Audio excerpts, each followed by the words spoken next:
From asat, nothing things come, so things are all nothing. That Buddha says there is no Atma, there is no God, there is no objects. If there is no object, there is no Atma, there is no God, only nothing can be the cause of that, isn't it? So that's a very powerful argument. There when they say self, it is an individual, unique individual.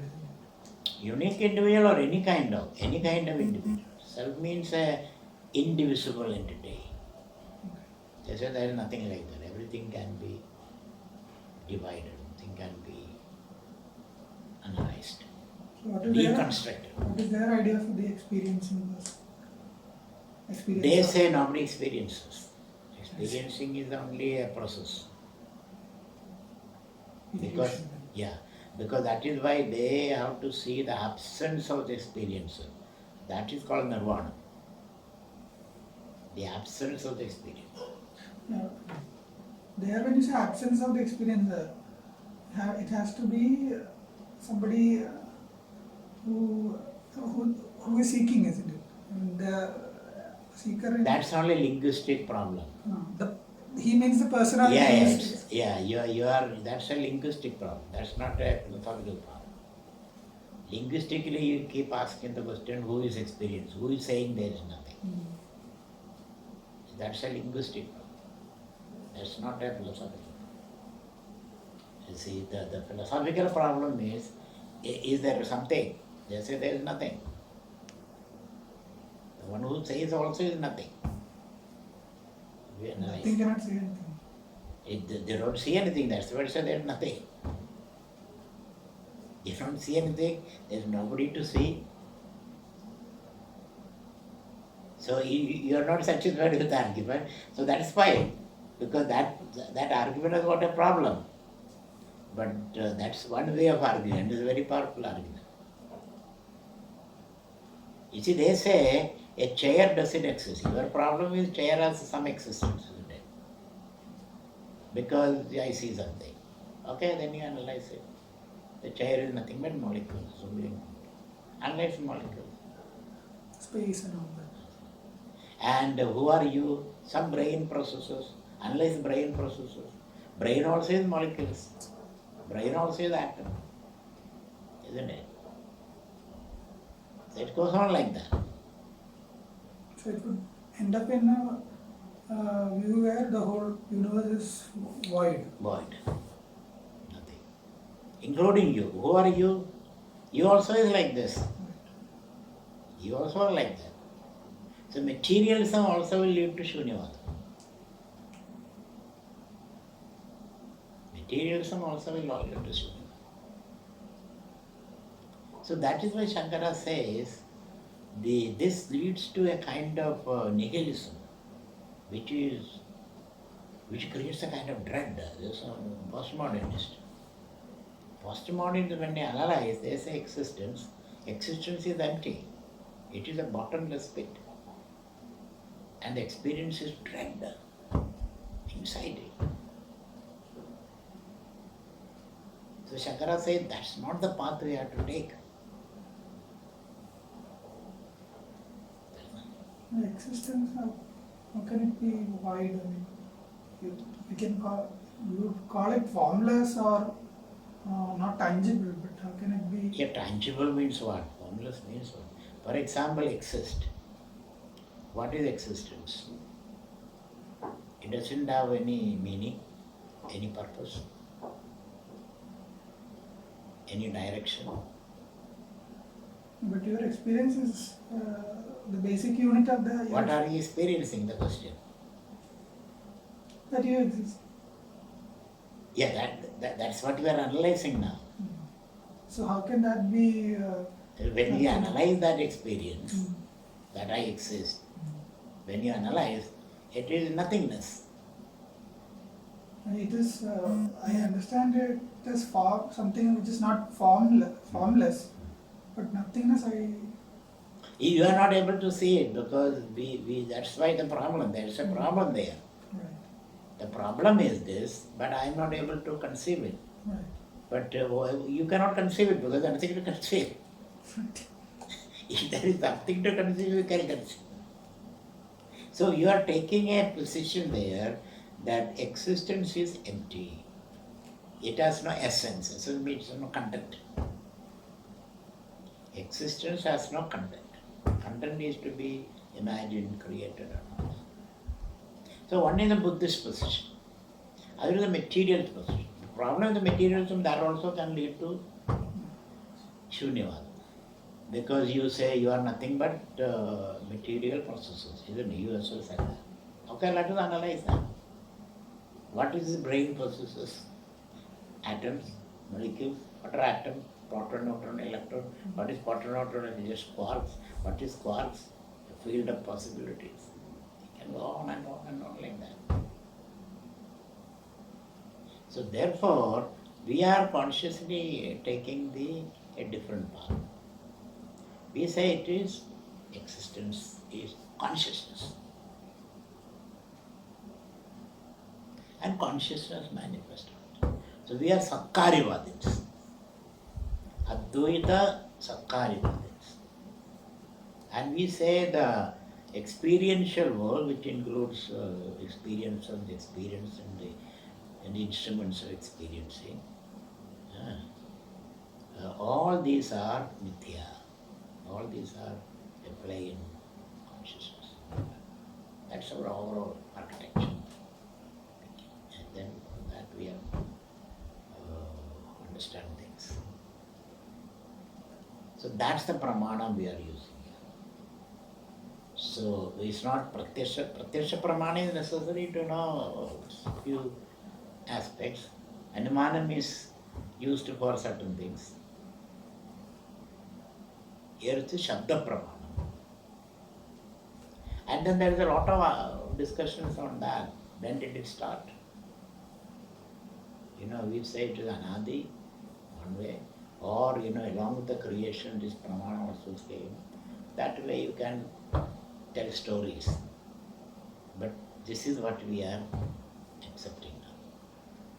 Shabda doesn't mean the book or the teachings. It is the repeated experience of a tradition of seekers. Is that how it is to be understood? No, the problem with the experience is there should be a first experiencer, Right.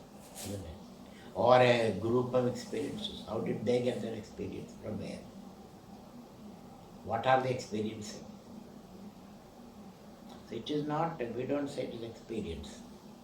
We say it is Pramana Janya Jnanam. It is knowledge about a vastu, a reality. Okay.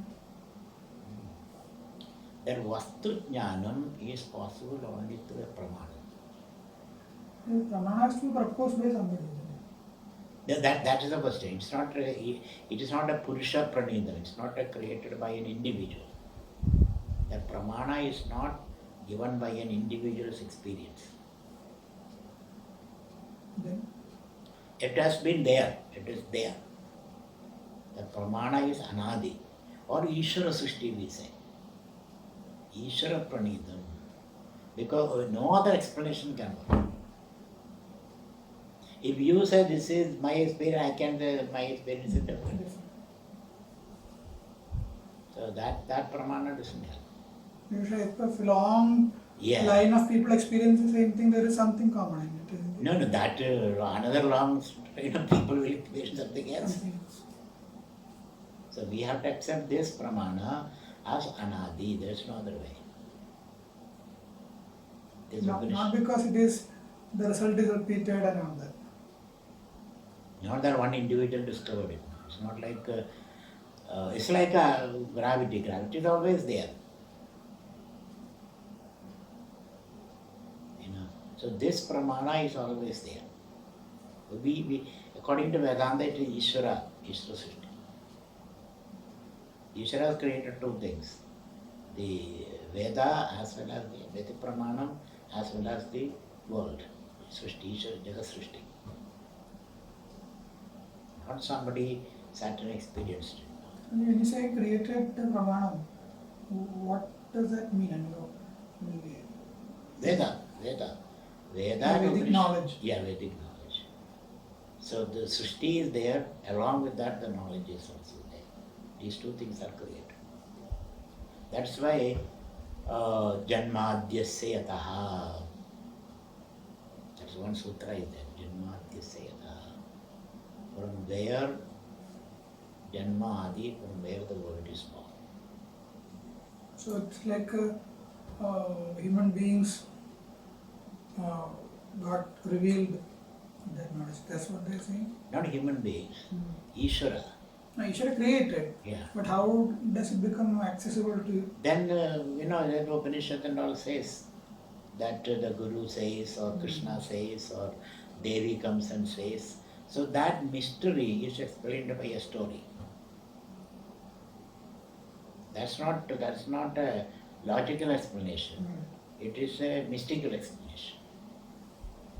Because no logical explanation can work there. Therefore, we are adopting this mystical explanation. Because that's only what we have. That's the only way we can explain. Because Shankara says, I got it from my Guru. He says, I got it from my Guru. That's why we Sadashiva Samarambha. So what we Vedantin will do, we will demolish the logician's argument. Because that is necessary. Then what is your argument? We say it's God, Ishvara system. So Vedantins have a Ishvara also will bring in there as a factor. How is the logician's argument demolished, can you say? Logician's argument is, what you said, so somebody sat under a tree and got this revelation. Right. That revelation can be very idiosyncratic, personalized, and therefore you cannot depend on that. So we say it is created by God. Yes, it is created or anadi.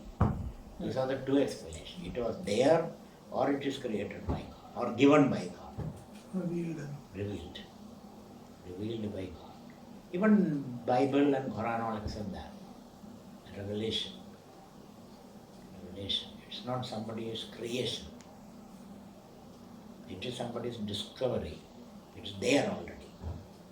So you're there, what do they mean by God? That is consciousness. Where? Who? When you say God revealed it, what do you mean by God? Ishvara. Ishvara is defined. Ishvara is Brahmashraya Maya. Brahmashraya Maya is Ishvara. Or Brahma consciousness conditioned by Maya. Brahman conditioned by Maya. That's Ishvara. Isa Srishta Siddhi, Srishti Siddhi is Ishvara's power. So that pramana is, we are operating this pramana to know the truth. Studying it. So how do they explain why such a revelation is made by that God or what? Yes. That's the structure. That is how things are.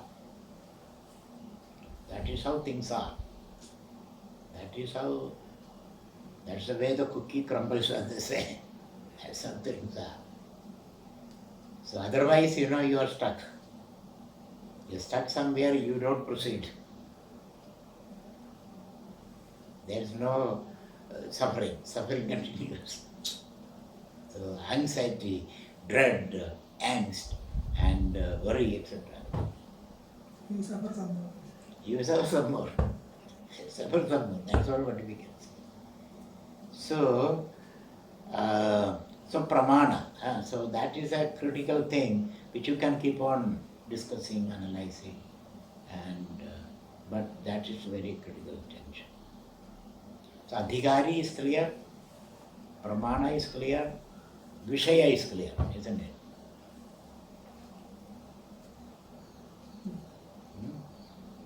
Vishaya is Jiva Brahma. And what is the relation between pramana and the vishaya? That's another thing.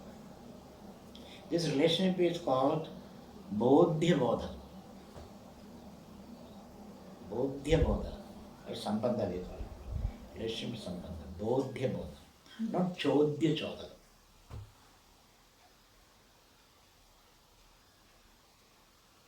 What is the difference between Chodhi Chodam and Bodhipadam? Chodhi Chodam means you have to do something. Yes. If it a pramana is Chodhi Chodha relationship, the pramana makes you aware of something, and to get that you have to do something. Chodhya means creates the desire, motivates. So doing is necessary. Choosing and doing, choice also is necessary. That is to become Purusha Tantra. And then time is necessary, waiting is there. Purushandra means human choice. For example, one pramana is Veda Pramana. This is Vedanta Pramana. Veda Pramanam Putragamo Yajeda. Right? There you have to see whether you want a child. Suppose you don't want a child, you don't have to do it. Swargagamo Yajeda. You have to choose whether you want. Then you have to do it. And when you do it, there can be several obstacles.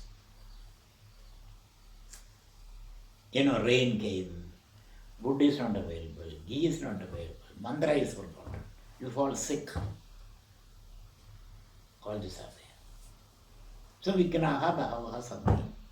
So there is again anxiety.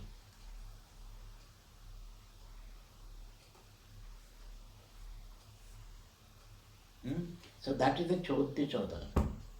Swargagamaha, Putragamaha, Vittagamaha, Yashaskamaha, Yacheda. So you have to choose whether you want it or not. Pashugamaha, Yacheda. Here, when you know the object, then there is no more pravritti, there is no more desiring. You cannot choose to be Brahman. Brahman is not a choice.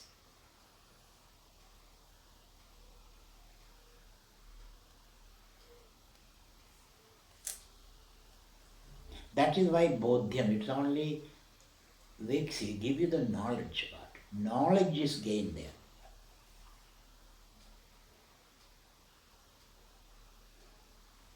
There is no more gain. It's all because it's a Siddha Vastu. Siddhasya Siddhi. Praptasya Prapti.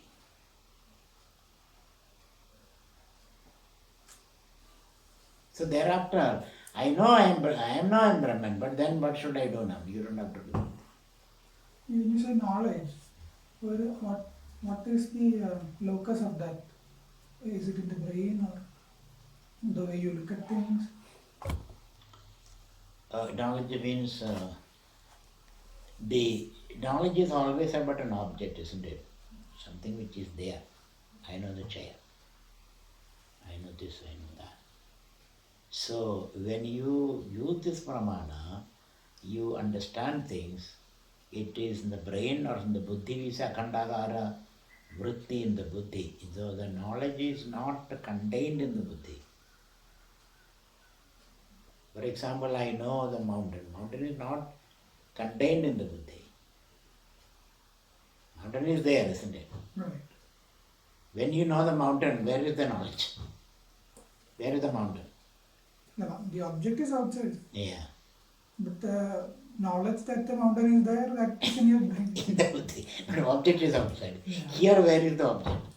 Here there is no object. And I Brahman Jnana. Where is Brahman? Eh? It's outside you, though. It's not outside you. Then where is it? Is it in your buddhi? It cannot be. So sometimes the people say the buddhi evaporates. And the object alone remains. So that I am that Brahman, that should be very clear all the time. So would it be correct to say that tipping of the scale of water, the akhandagara vritti, what they call is in the brain, and then akhandagara vritti comes, then you cannot say Brahman is in your brain. You cannot say brain is in the Brahman. Right. Because Brahman cannot have anything other than itself. So where are you now? Be there. So when we say knowledge, where is it? And knowledge is about what? Knowledge is about Brahman, isn't it? Yes. That Brahman is not far away from you. That Brahman is not, so in normal knowledge there is difference between the knower, known objects and instrumental. Here it is not there. Yeah, that is not. That's why aparosha. Right? Yeah. So,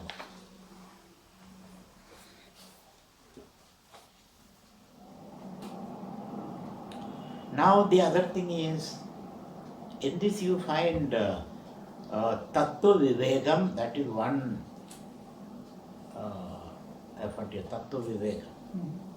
And Tattva Utpatti, second section. One section deals with Tattva Viveka. It takes you to the Tattva. And then Tattva Utpatti.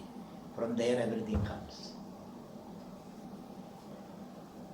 Then there is, and then what is revealed is Pindanda Brahmanda Aikyam. Pindanda means body, mind, ego complex. That's Pindanda. Stula, Sushma, Karana, Sharira, Sanghata. That is Pindanda. Veshti, you call it Veshti, Stula, Sushma, Karana, Sharira, Kalapa.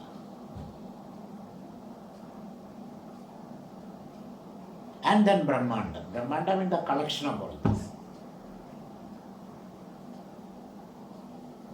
So the cosmos. So Pindandam, Brahmandam, both are different expressions of the Triguna. That's why they are the same. There's no difference. There's no difference between a drop of water and the body of water. So when you say Brahmanda, it's a collective of all that is all the Stula, Sushma, Karana, Sharira collection. And all of them can be deconstructed into Trigunas.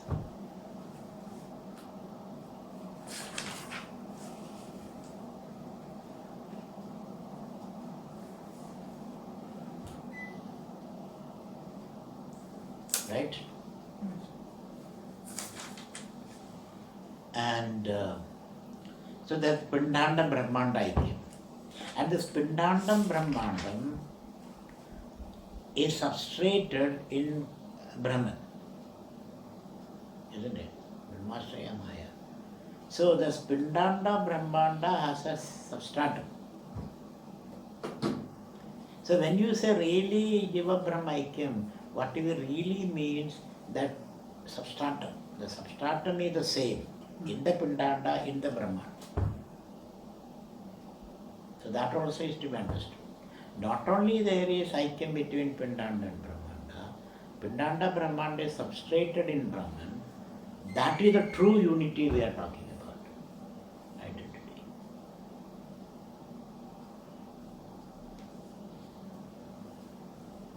Right?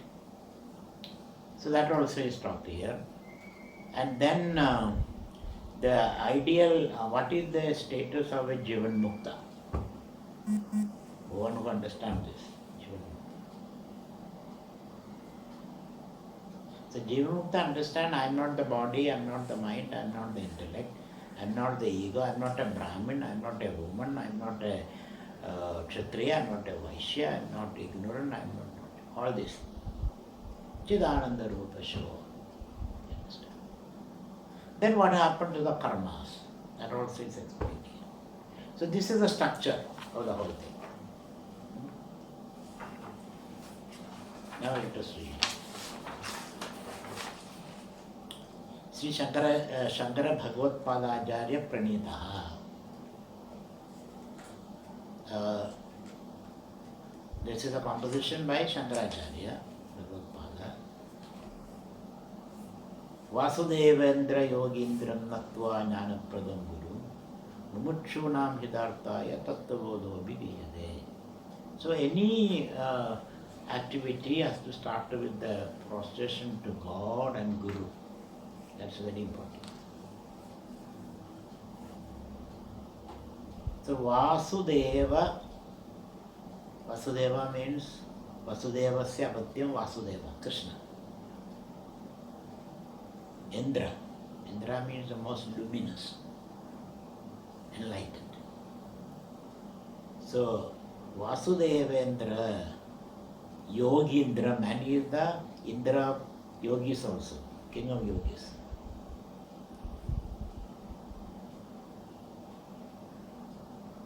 Yoga can be the teaching, yoga can be the discipline.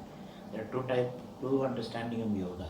Yoga is the discipline, what's the practice. Yoga also can be the teaching. Yoga can be the final state of enlightenment. So he is the king of all that, master. So Vasudevendra Yogindram. So this is the yoga can mean so practice and theory, is it like that? practice, theory and the object, the final state. That also can be yoga.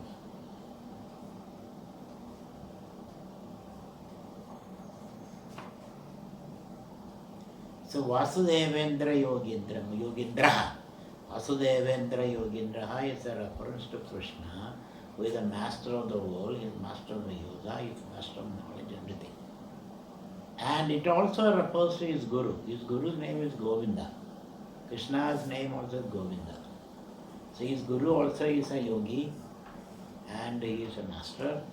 So in one compound, he is referred to guru and his God. Sometimes they even prostrate to their parents, but that's not done in Vedanta. So Guru, in a family man, do that also. So Guru, God and Guru, that's all what you have to do. Vasudevendra Yogindram Natva, having prostrated, that creates an attitude for learning. Natva having, or remembering them, or being gratitude. Jnana Pradam Guru, the one who gives us knowledge, Jnana Pradam. Tam Guru Natva. Mumutshunam Hidarthaya Tattva Bodho Abhidhaya. So I am Tattva Bodha Abhidhaya, Abhidhiyade. I prescribe this, I write this Tattva Bodha, Tattva Bodha Abhidhiyade, this particular text. For whom? Who is your audience? Your audience is Mutshus, Mutshunam Hidarthaya. For their benefit, for their practice, I prescribe this. Or I compose this. So this Natva can be considered also as a condition for sharing this knowledge? I mean, only if you have that attitude, only then you need to... Yeah. I mean, unless somebody comes to you, you cannot teach. So, people should come with an open mind, the humility, and desire to know. So, this is Shankaracharya says, I start this prostrating. When you start studying, you also do the same thing. That's why you are doing that. So, Vasudevendra Yogindram Natva Jnana Pradam Guru Mumutshunam Hidarthaya. So, who is a Mumukshu? Moksha. Moksha me bhoyadidi cham Mumukshuda, he says. So, who is that person? You remember that Mundaka Upanishad, Pariksha Logan Karmajidan Brahmanaha Nirvedamaya Nastika Tatvadena. There you should remember that when you teach. So there, Mumukshu is Nasti Akruta Krudena. What I am seeking is Akrudam, it's not a product. It cannot be created, uncreated. No amount of activity can get me that. So therefore, Nasti Agruda. Agruda means Brahman there. Krudena means yogas, rituals or various other activities. So there are 4 types of activity. One is that Apyam, Samskaryam, Vikaryam and Utpadyam. To get a thing, through activity to get a thing means these are the activities. Either you produce it, by putting things together you produce something new. This is Utpadyam.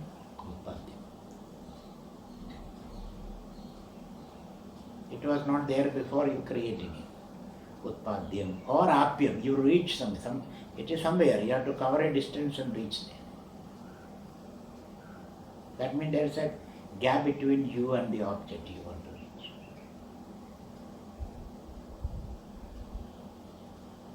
Or samskarya, you have to purify it. The Brahman need not be purified.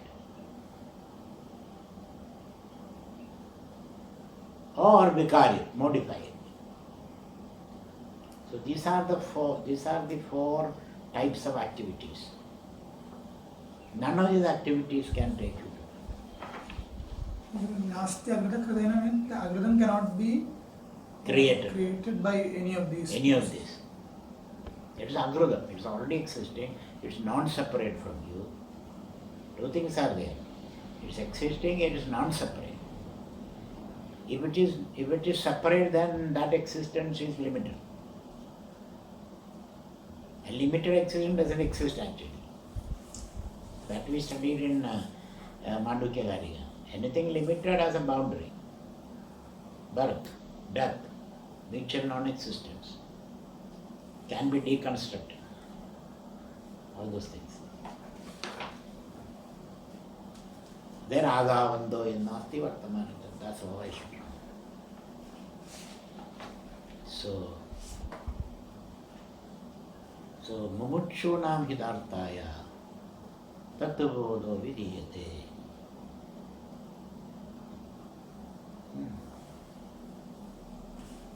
So is that clear? Okay. So sadhanaja drishtya sambannadhivarinam moksha sadhana bhutam tattva praharam achyama. Tattva praharam achyama. Now I shall explain, I shall expound Tattva Viveka Pragara, the methodology of Tattva Viveka. How to undertake the Viveka. Viveka means separation. Viveka, separation. How do you separate? Hidarthaya means permanent goodness. I mean, there will be. Ever there will be. Hita means moksha. Because that's what they want. So I have your best interest in mind. That's why Hidartha means the best interest. Not to please you, but to enlighten you. Ida and Priya is different. Priya means to speak to please somebody. Playing to the gallery. That's called Priya. So, Tattva Viveka Pragaram, when you analyze, you have to pick up some word. Vachyama, start from there. I am going to explain. What are you going to explain? Tattva Viveka. So, what is Tattva Viveka? What is Tattva and what is Adatvam? What is Tattva and what is Adatvam? You are trying to separate the chaff from the kernel.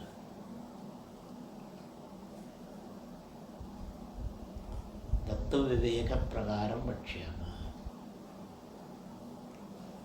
Which is Moksha Sadhana Bodham?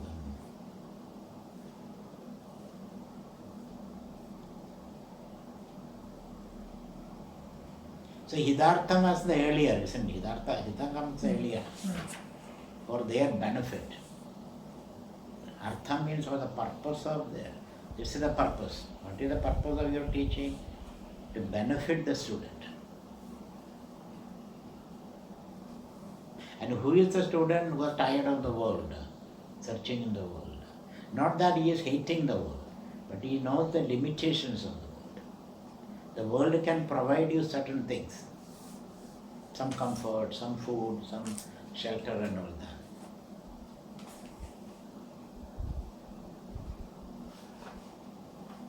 So, Vachyama, Tattva Prahara Vachyama, and what is the Tattva Viveka? Moksha Sadhana Bodham.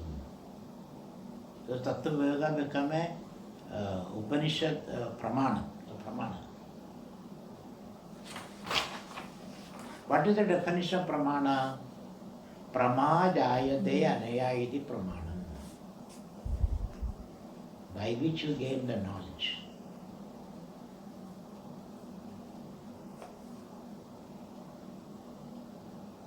Tadvadi tatpragaraga jnanam, he says. Tadvadi tatpragaraga jnanam.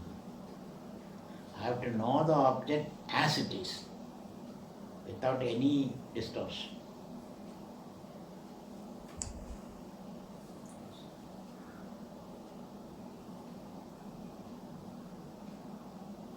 So, two definitions. Tadvadi tatpragaraga jnanam, pramajayade anaya iti pramanam. Abadhita jnanam prama, he says. Abadhita jnanam prama. Knowledge is that which is not displaced, which is not affected. Abadhita jnanam. This cannot be questioned. Which cannot be displaced by any other, sublated, which cannot be, for example, I see something, a ghost, but when light comes, ghost goes. So that is badha. It's abadhita jnanam. Unshaken knowledge, non-negatable.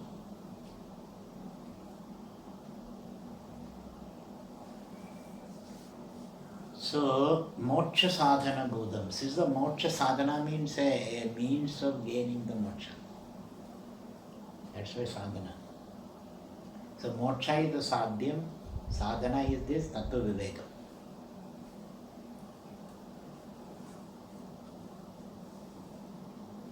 And who can use this sadhana, this pramana?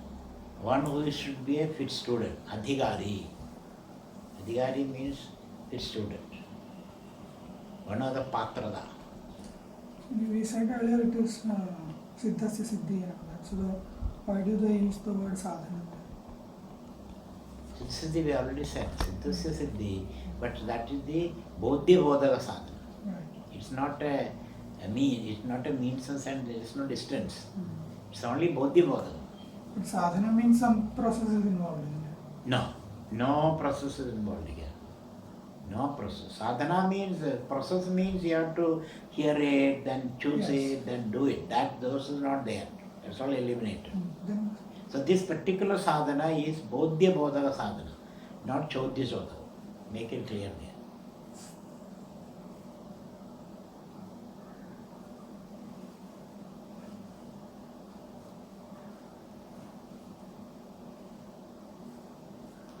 So, sadhana chatushtaya sampanna adhikarina. So, what is the sadhana chatushtaya? Sadhana means discipline. Fourfold discipline is necessary to become a fit student. Sampanna means endowed. So, adhikari was endowed with this fourfold qualification. Or discipline, fourfold discipline. Sadhana Yadushtya Sambannadhikarina for them moksha sadhana bodham tattva viveka prakaram pachyama. So what is the next question now? what are these? Yeah, what are these sadhana? Because moksha sadhana bodham, moksha sadhana you have tattva viveka prakaram, and I am an adhikari here, but then you say I can be an adhikari only when you have the fourfold qualification. So what are these for? So naturally the question comes. Sadhana chatushtayam kim? ഇത് പഠിപ്പിച്ചിട്ടുണ്ടായിരുന്നു മുമ്പതൊക്കെ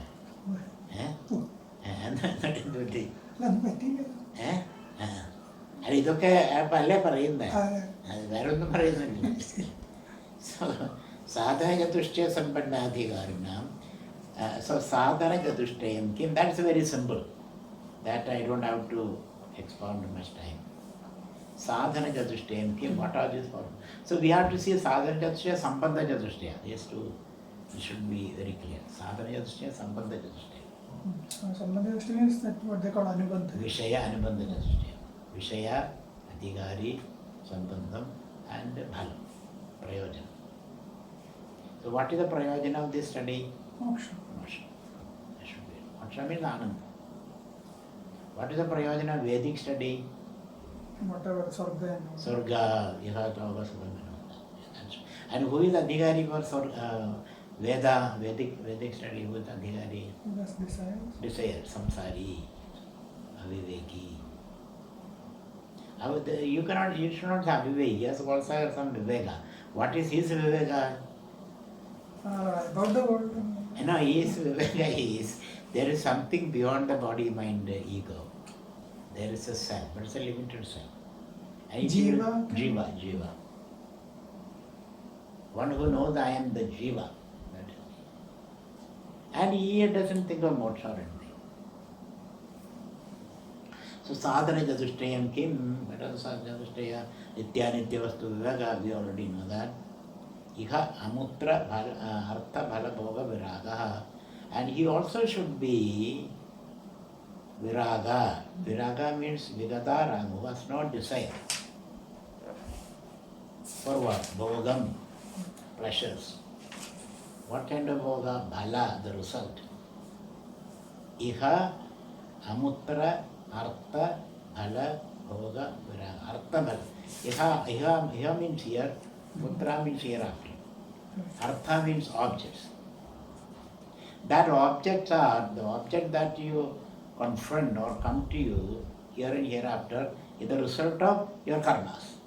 The Amutra means something in time or space? Both. Time and space.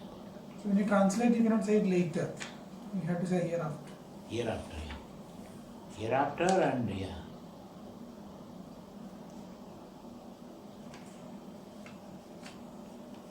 So, Iha, Amutra, Artha Bhala. Artha Bhala is very important.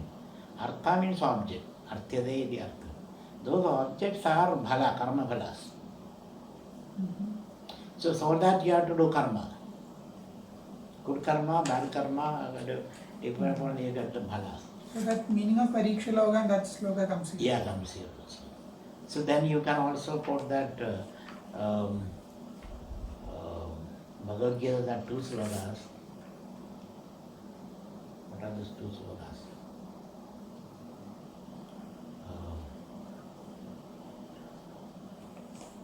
Bhagavan says, he said that you go and enjoy then come back. Brahma Bhuvanalo. No. That also is there, but there is another sloka.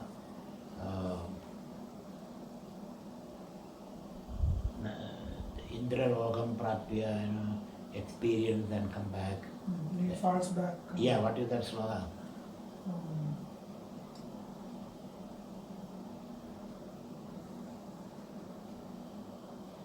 Te Surendra Logam, huh?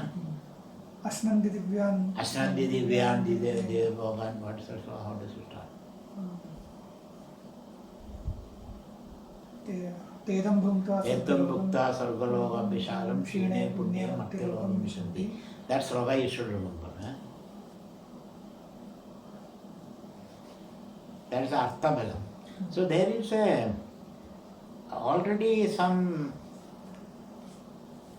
input is there in the sense, for example, whatever experience today is the result of your previous karma or your parents' previous karma. All those analyses will be relevant there. Whatever experiencing today, you are born in a family. You are born in a family because your parents came together and produced you. Right?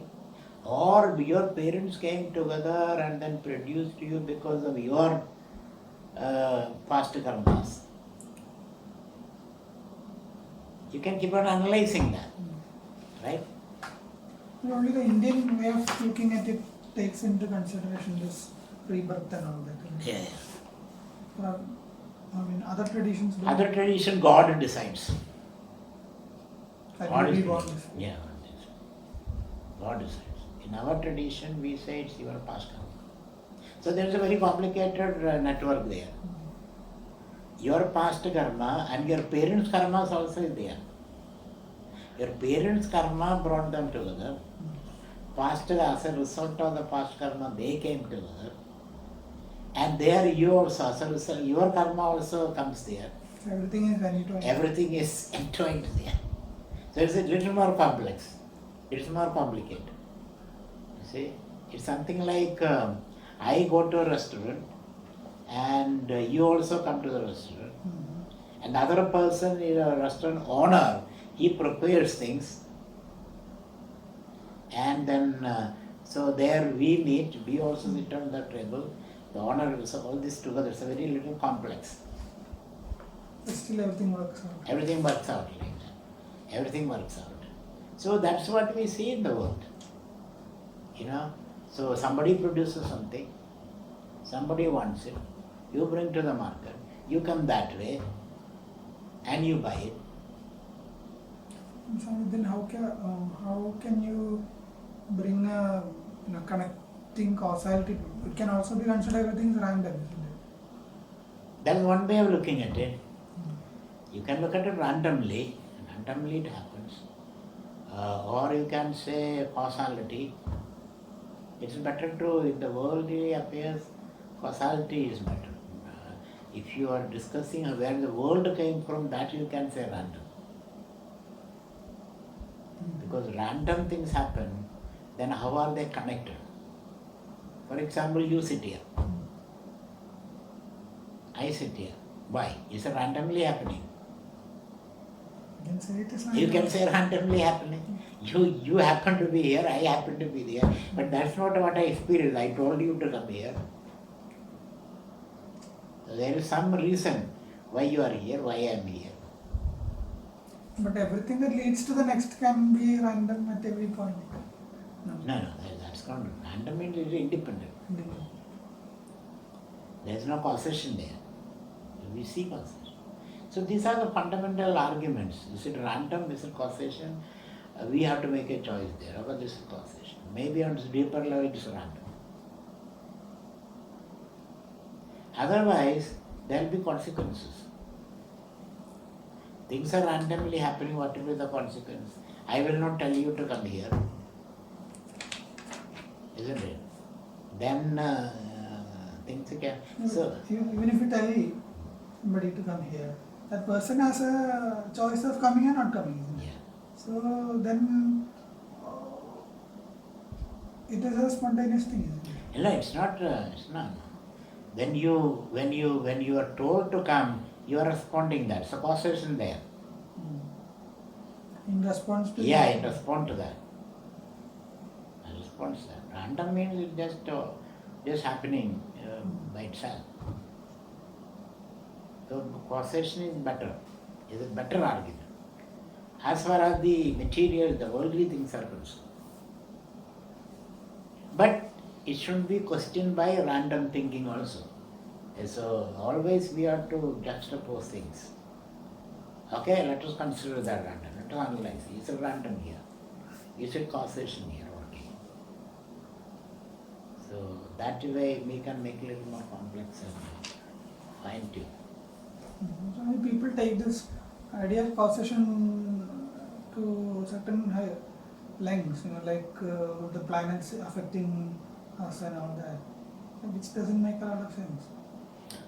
Yeah. Causation can go taken to the ridiculous extent also, So, okay, the planets,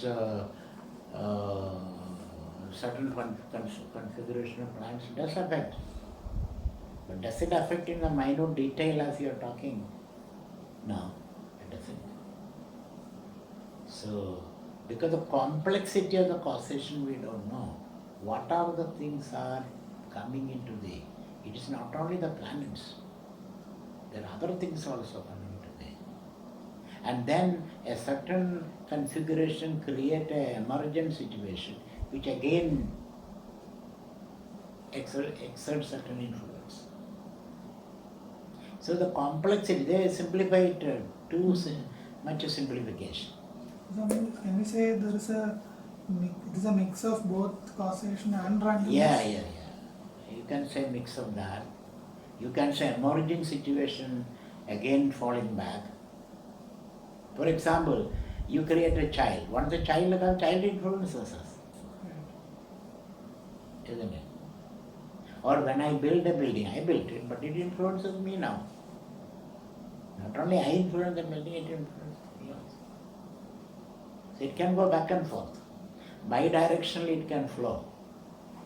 Cause can cause can create the effect, and effect can influence the cause also.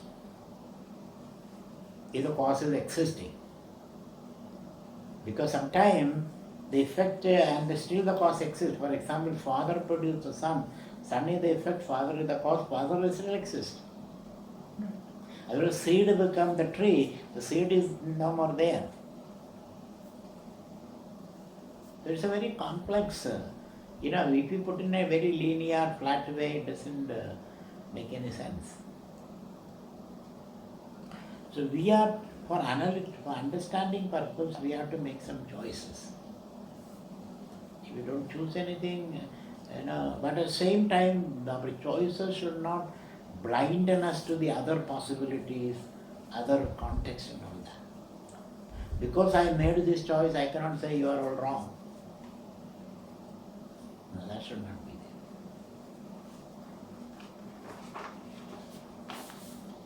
So, and your purpose is to study the text also. To understand the text, explain the words, padavakya pramanada, explain the word, explain the meaning, and whether this structure encompasses all meanings, all that's the second. That after studying this, expounding this, teaching this, you have to bring all those factors. As a student, as a brahmachari, as a sannyasi, your job is to understand this. What is the word used? This should go to the brain. Sentence, meaning, implied meaning, the traditional meaning, all those things, that's what you are doing.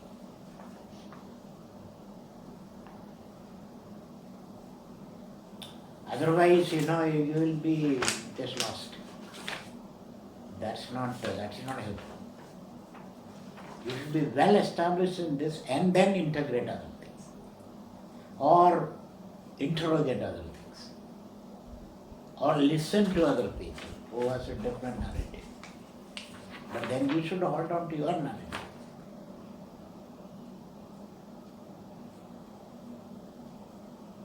See, we have a purpose also in doing this. We have dedicated our life to study this.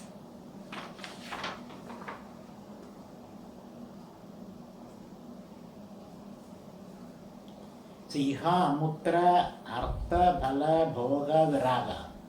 So there, now you know the limitations of this. Karma, bhala and all that.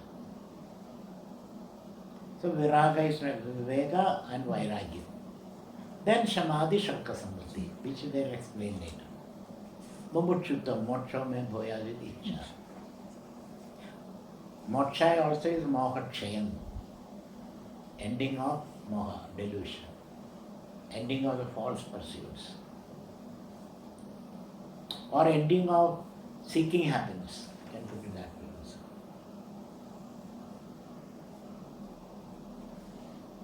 The ending of seeking happiness is not a desperate state. Ending of is a cynical state. Ending of seeking happiness, I am happy, and therefore I don't have to seek it. It's a happy ending. Happy ending. A happy ending, yeah. A happy ending. So, mumuchutam chedi. Then nitya vastu viveka kaha. Nitya vastu egam brahma. This is the Upanishadic statement. There is something called Brahma that alone is. We don't know what it is. There is something called Nitya that is Brahma. That's the Upanishad says. We accept it temporarily. Nitya vastu egam Brahma. Upanishadam Brahma we say. And what is Nitya vastu? Nitya vastu egam Brahma. Upanishadam Brahma. Tad Vediriktam Sarvam Anityam. Anything other than Brahman is Anityam. Right? I am eva Nityanastra. This is Nityanastra Viveka. Viragaha kaha explained. Iha Surga Bhogeshu Icharahityam. So I am not seeking happiness either in Surga or here. Putra, Vitta, Kalatra, Pashu, name, fame and all that. And this definition of Viveka, that in itself can encompass the other things, isn't it? I mean, when you say for a Mumukshu, the Nitya Vastu Egam Brahma, that is what you're seeking, then automatically Viraga is implied there, isn't it? It's implied, but it has to be explained. Okay. Once you have Viveka, for example, you do Viveka and you take the wrong thing. Viveka means you are separating. You are separating from the orange from the apple. And then use the iron in the apple, not the orange. And you are inclined to make the wrong. Yeah. So then, therefore, you have to have Viraga. I don't need this, I need that. Nityamastu vastu viveka. Iha sarga bhogeshi charahityam. So iha means all this. Putra, vitta, neyam, fame, etc.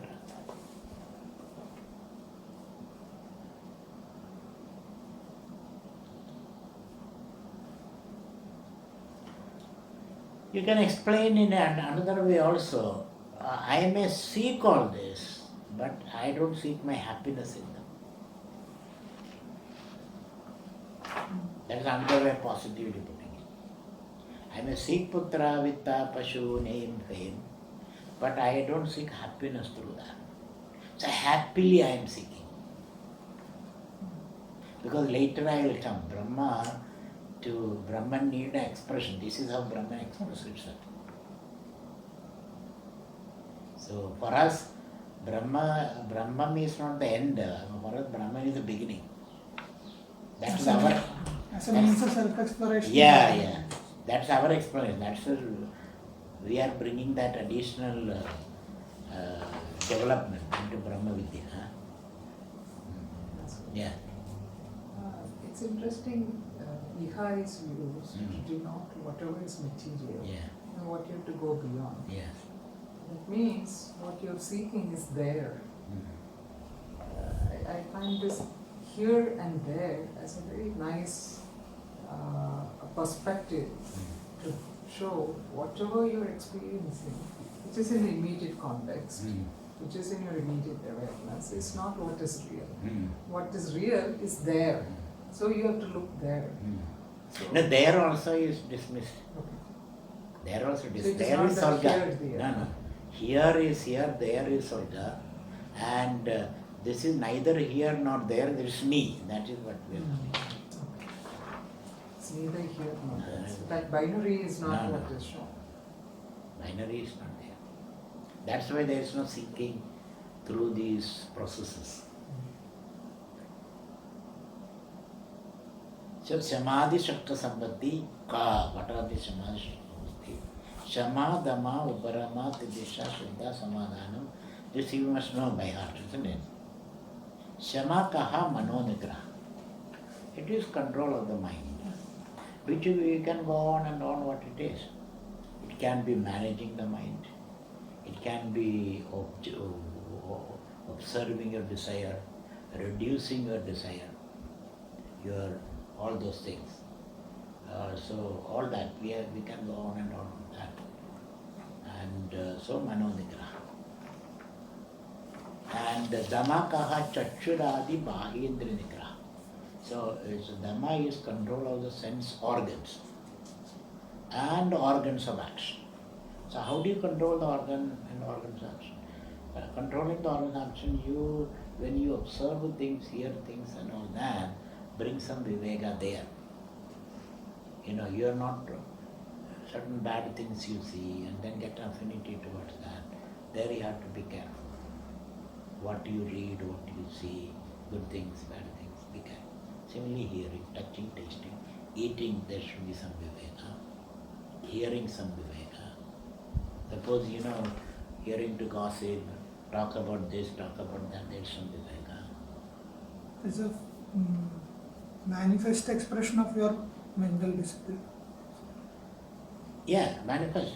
There is a mental discipline, there will be discipline. But if there is no mental discipline also, you can start with this discipline.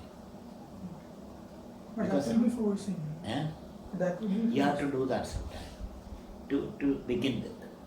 Otherwise, this discipline may not come at all.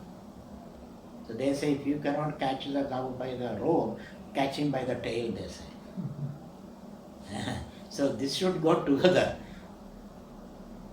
The sense organ discipline as well as the mental, you don't have to wait. So whatever mental discipline, mentally disciplined person achieves on the sense organ level, that also you practice. What is sadhyam for that person's sadhana for us? What is siddha there, sadhana here? So we have to discipline that. Your talk, your eating, your hearing. Not that you don't, suddenly I don't want to listen now. You listen, but have the discrimination. Or you can also decide, I don't want to listen, but I don't have the time. It's not important for me. prioritizing. Yeah, prioritizing, first things first and all that. So that is the Chachuradi Bahindra. You can go on and on that. Then Sudharma, Uparama Kaha Sudharmanishtanam. Uparama used by Patanjali also. Asana, Pranayama, Pratyaharam. Their Pratyahara is Uparama here. So what is Uparama? Uparama means, actually the word meaning is reveling inside. Being happy with yourself, comfortable with yourself, feeling comfortable within your skin, being comfortable with what you are. All these are Uparama. Uparama is not narcissism or self-indulgence, self-loathing and all that. Uparama is being comfortable with yourself and all that. Uparama. Ubaya Ramati. Upa means near in oneself. But here the definition is Swadharma Anushtana. Swadharma also is a very complicated word. What is Swadharma? Atma Dharma. You are a happy person, be happy. Or what is your prakriti, do that. Understand your prakriti, do that. Or what are your duties in the world, do that. All these are part of the Uparama. Then you can abide. So performing one's duty, being comfortable with yourself, and or being happy, Swadharma. Swadharma is Atma Dharma. Or your ashrama dharma, or your guna dharma, all those things. As a brahmachari, your dharma is to study. Or guru seva and all that.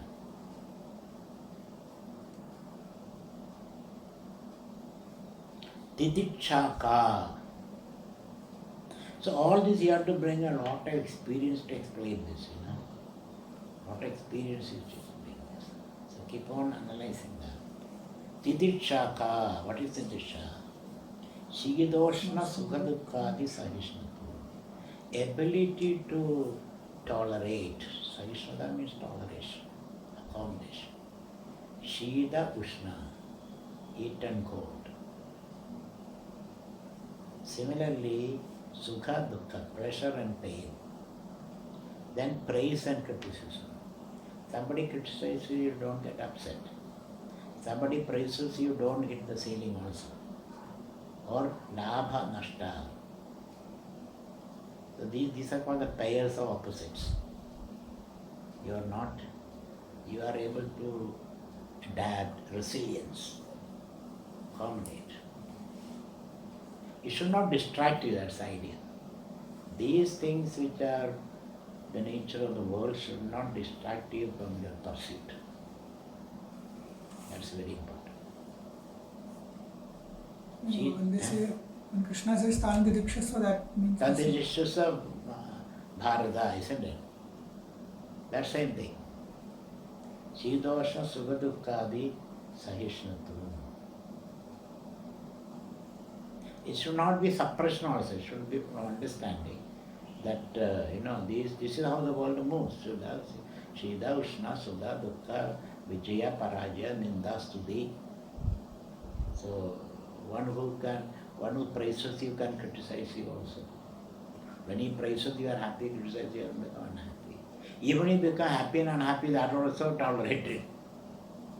Don't identify with that. Without being cynical. Yeah, cynical, without being upset. Ability to accommodate. Why that, again you can go into detail. Why that person criticizes you? What is his need? Why is he praising you?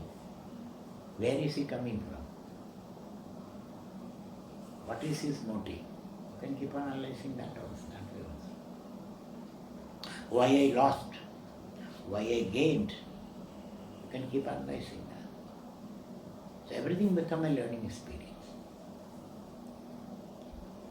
Chidoshna Sukhadukkadi Sahishnatvam. Shraddha Kidrishi. What is Shraddha? Guru Vedanta Vakyadrishi Vishwasa Shraddha. So you are making a choice here, a commitment. That my Guru I am committed, the Vedanta also I am committed. So that kind of a choice, a commitment, a risk, or a certain affinity that you feel. When you hear something, when you meet someone, you feel a affinity, a kind of Shraddha, or this is where I want to be. You can go to that extent. So you take the words of the Guru and Shastra, Vishwasa. Vishwasa means you are ready to commit. You are ready to spend your time. You are ready to take the risk. There is a risk. Guru may be a fake Guru, possible, but you are taking the risk. And that risk you are taking because you feel, oh, here, this is what I want. Let me give it a try. But people who get cheated by the fake gurus, they also have come with the sincere and sadhana. Yeah, then what happens is, experience is, when you are cheated by one guru, you are not a loser. Still you have learned something. You go ahead. You go forward. So that doesn't matter. Because since your clarity is, you know what you want. Therefore, if this guy is not delivering, then you know to move forward. So that doesn't matter.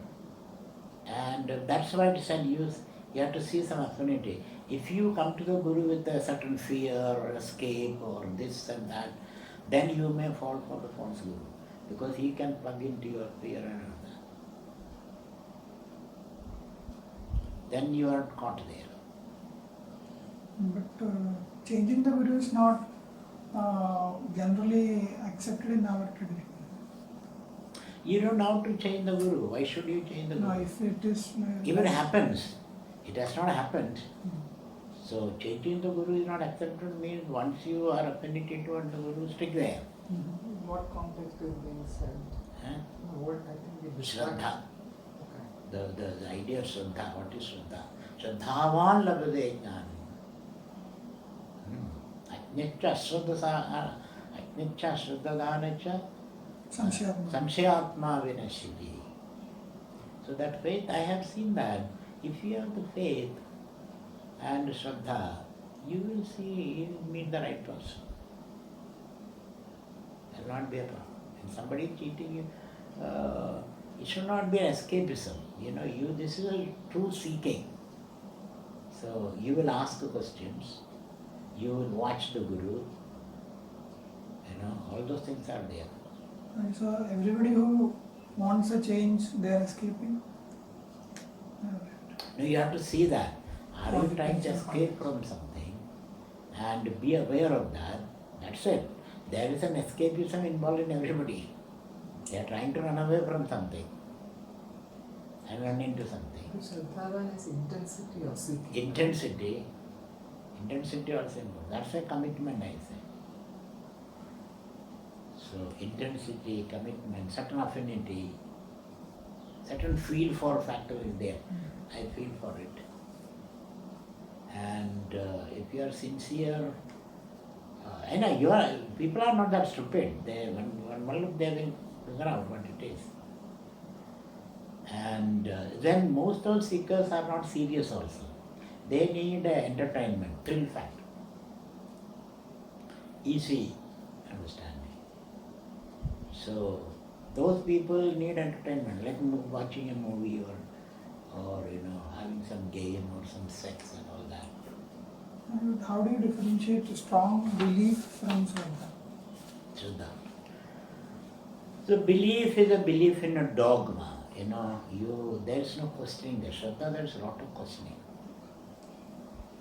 Shraddha is not devoid of doubt or interrogation.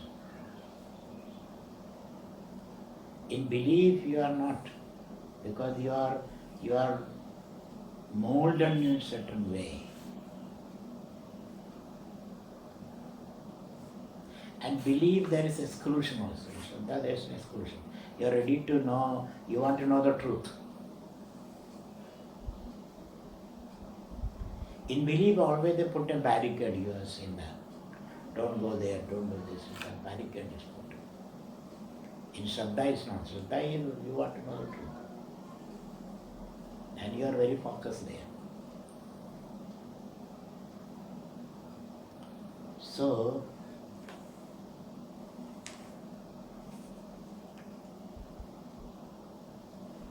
So you should constantly analyze ourselves. Am I escaping from something? Am I afraid of something? Am I trying to hide something? That analysis should continue. And so Vedanta Vakyadishu Vishwasa means everything except Vedanta you can question. No, Vedanta also you can question, which you are doing. I mean, Vedanta you are questioning. You want to know the truth. so when you say Shraddha, there is a certain degree of You are committing to that. committing to You are the words of committing- the Yeah, Guru. Guru. So When you are committed to the Guru and Shraddha, that does not mean you don't ask questions. You have to ask questions to know what is the truth. of course. But I am engaged in a dialogue with this person. I spend my time and I am committing. That's it. Because you are spending your time, isn't it? Your energy, your time, you are committed with your life. Shraddha is necessary.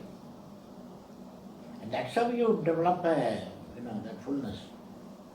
Whether you are in the art or martial art or any field, politics, even politics, business, you have to commit. So Guru Vedanta Vakyadisha Vishwasa Shraddha Samadhanam Kim. So Vishwasa means you are taking the risk, you are committing. That's what the Vishwasa means. It is commitment to follow a certain path, way of thinking and looking at things. Yeah, that also is there. Not just a lifestyle. Ultimate lifestyle also changes. Mhm. Ultimately, you want to know the truth. And certain commitments are like brahmacharya. We accept that. That you can practice with any guru, isn't it? So certain qualities are there, brahmacharya, indriya nigraha, mano nigraha. These are all practicing wherever you are. If the guru says these are not necessary, then you have to be little cautious of there. The samadhanam kim? Samadhana chitta ekagrata. Chitta ekagrata means you are able to focus on what you want to do, what you are doing, and that is the chitta ekagrata. Your mind is not torn between several things, because here you are committed. So chitta ekagrata comes. It's ekagrata, one pointedness of the mind. Like an arrow you should go. Samadhanam kim? Mumuchuttam kim? Moksho me bhuyadidi ichha. The strong desire. The example is given like deepta shikhavada, like your hair is on fire, or when you are in the deep in the water, you want your breath and all that.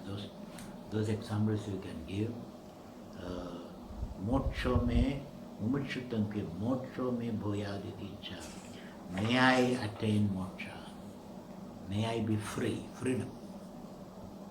May I be free, may I be happy. So freedom and happiness is all go together. Eda sadhana chatushtayam. Tataha tattva vivekasya adhikaranava. Now you are a fit student for tattva viveka. Now tattva viveka kaha. Earlier it was said natya natya vastu viveka. Nitya vastu ekam brahma. That is said in the Upanishad. So as a student, when you come to the teacher, not knowing what to do, I am not happy with any of those things. These are very limited. I don't know what to do. So British says, don't worry, there is something called Brahman. I don't know where it is. So I was trying to connect. Here, as we saw in that sloka Pariksha Loka and all that, so there is a certain degree of experienced people who should come seeking this. Yeah. So then, as part of what we do, as part of an organization, we conduct public programs and lectures and all that. So how there is at least to me there is an apparent. Then supposedly you are teaching them the same thing. But this condition is not fulfilled. There is no I mean, mumuksha, it's not mumuksha, so everybody. Everybody is coming. That there the idea is, the belief is everybody is Brahman. So we are declaring that message. Okay. Huh? All that will be understood in new light once we are ready Yeah. with others' lectures. Because what is important is not whether somebody else gives lecture. Yeah. Whether we study and what do Yeah, we that's study. it. So All you that are, will have a meaning later. yeah, later. So at this point for you it's a study. And when you teach, you are teaching, proclaiming this. You are Brahman, you are Brahman. They may or may not understand. For that we give an example. When a sight problem, with eye problem, you go to the ophthalmologist, they will first ask you to read. If you can read, then you can go. Isn't it? So how do you know you have a problem? I ask you to read. Cannot. Can you read the last line? No, then there's a problem. Second line, no. Third line, no. Nothing can be done, that is you are in case. So therefore, when I proclaim you are Brahman, if you catch it, Mhm. then you will ask question. Then you are there. Some people don't get it. Then we will give you some other discipline. So this proclamation is very important. You know, to the outside we say you are Brahman. And then explain it how it is. So there the focus is on the student, not the guru. Guru is not trying to attract so many Correct. people. Guru's He doesn't focus, need it. yeah, Guru's focus is the Shishya should realize that he is Brahman. Not that I say I realize Brahman, therefore worship me. My job is so the Shishya become the object of meditation for the Guru. The Shishya's Brahman. That is his preoccupation. Generally what we see that Brahman, therefore, you worship me, you worship me, no. Worship is Shravanam. They say, And Guru, that also will come.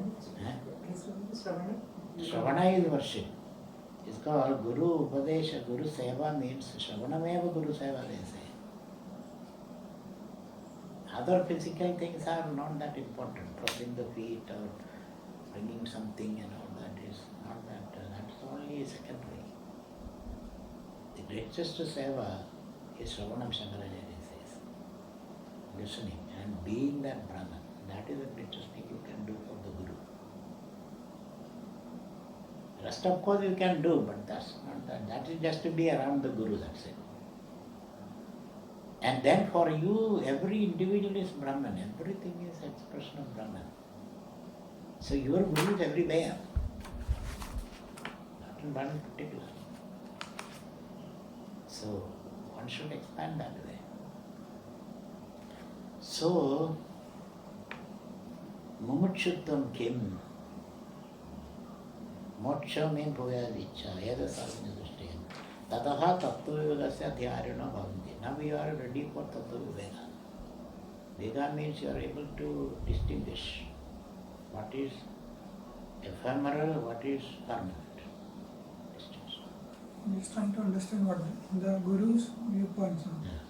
So for him everything is Brahman.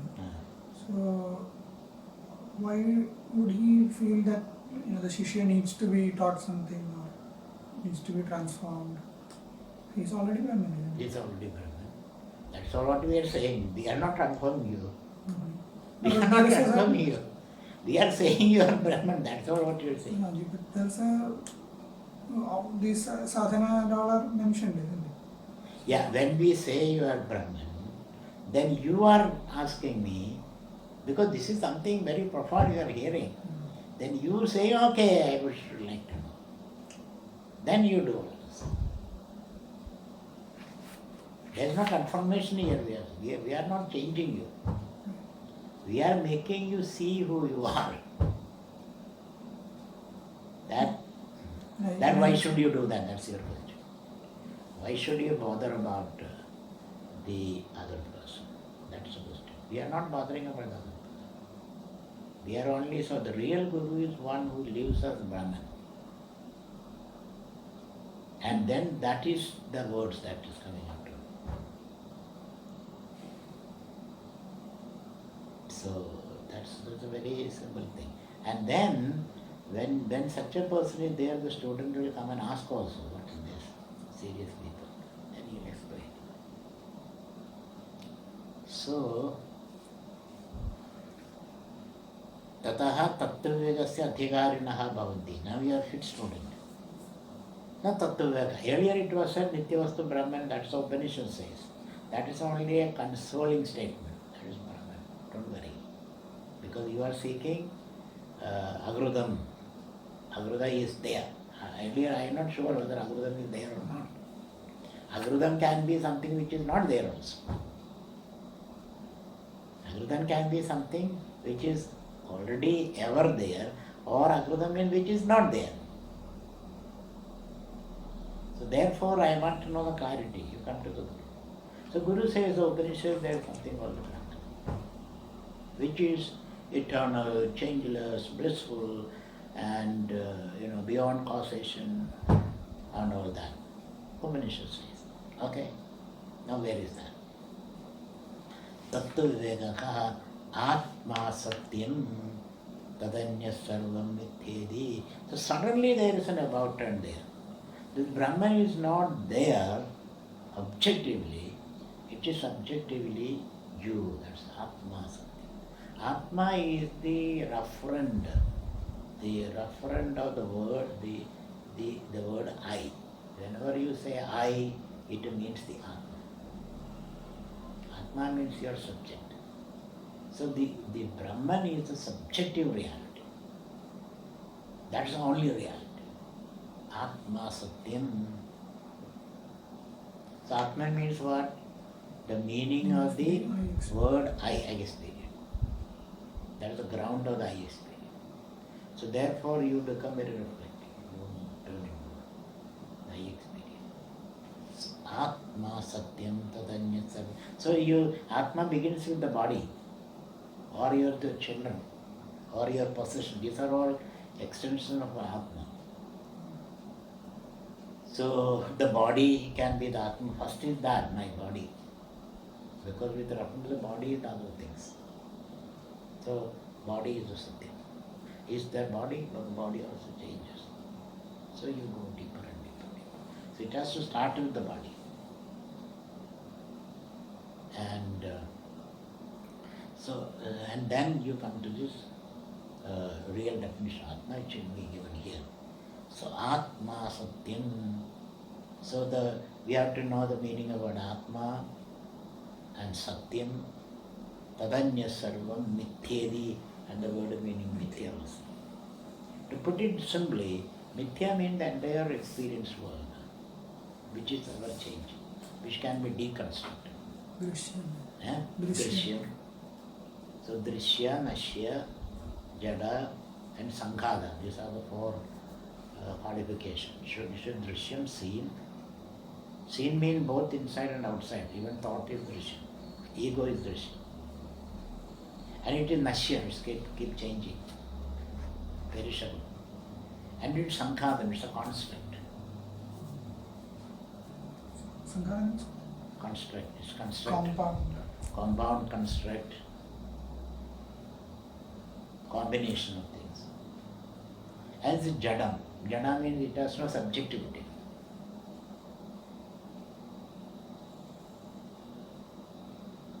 It doesn't exist by itself, that's the meaning of Jada. It can be objective, but it doesn't exist by itself. It has to always depend upon something. It is for the purpose of something.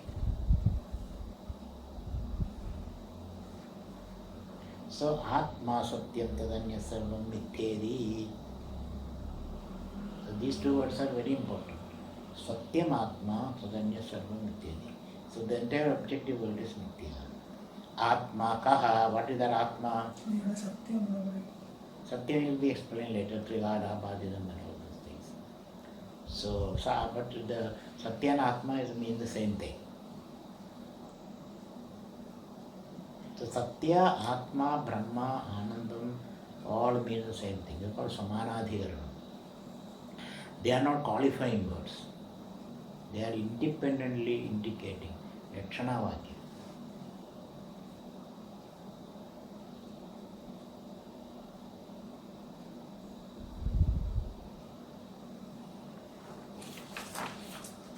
So, Atma Satyam Tadanya Sarvam Mityedi. So, Mithya, you know the definition. Sad, Asadhyam, Anirvajaniya, Mithya or Maya. So, there we don't take any position. It's neither Sat nor Asat. Neither true or false. But at the same time, it has got a dependent existence. That's it. That's why Mithyayaha Satyabhekshatvam asti.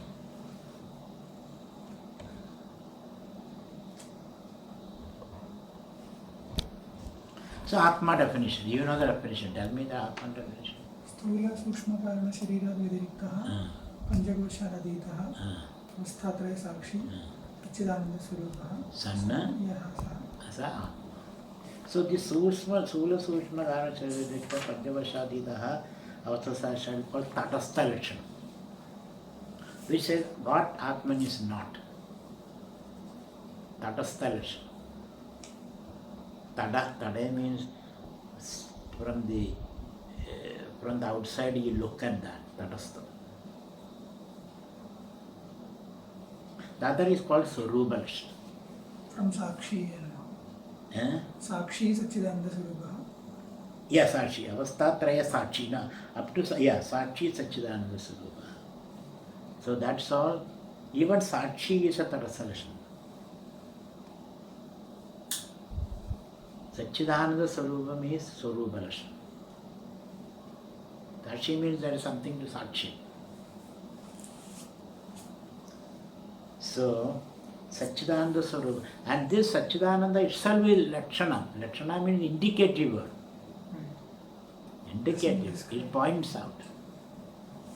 But they independently point. Each word independently points out. They are not Visheshana Vakyam, they are Lakshana Vakyam. What is the difference between Visheshana Vakya and Lakshana Vakyam? In a Visheshana Vakya, you need to hear all the words to understand what the object is. Because they qualify each other to indicate the word, the object. Example is Mahada Sugandhi Neela Utpalam.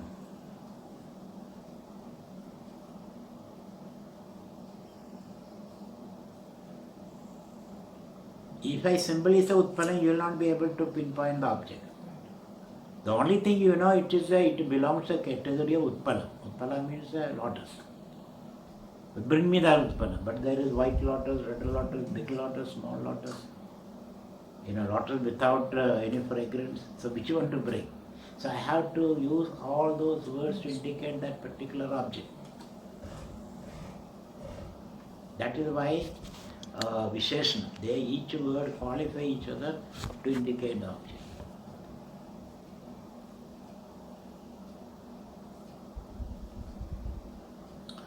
Or then you have to use Sangati, like Sangati means context. For example, hey Rama, Dandena Gam Anaya. Another sentence. Hey Ram. That is also Visheshana. There it is Sangha. There you have to, it's not a Visheshana. You write that sentence. Hey Rama, Dandena Gam Anaya.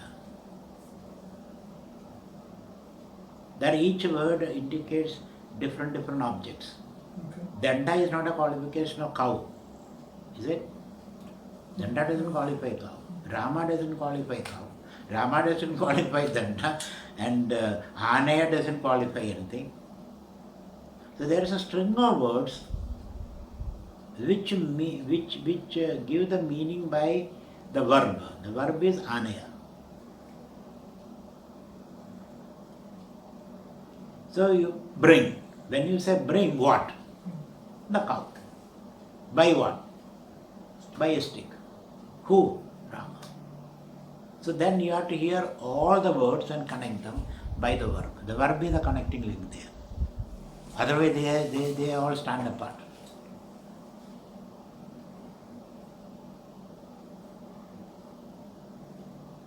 So there are three types of sentences. Whereas Satyam Jnanam Anandam, they are all independently indicating the object. So what do you call that? That's called Samanadhikarana. Meaning all the word independently. Samanam means the same adhikarana, the same locus. Each word has got the same locus.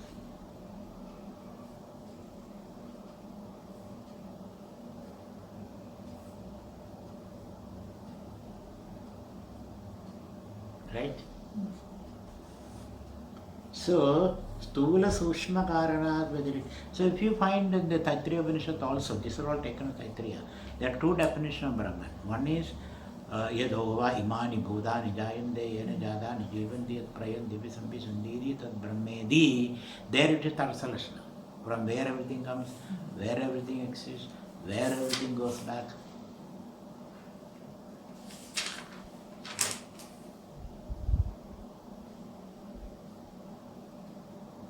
Whereas Satyam Jnanam Anandam Brahma, same Tatriya, that is what Lashna is that?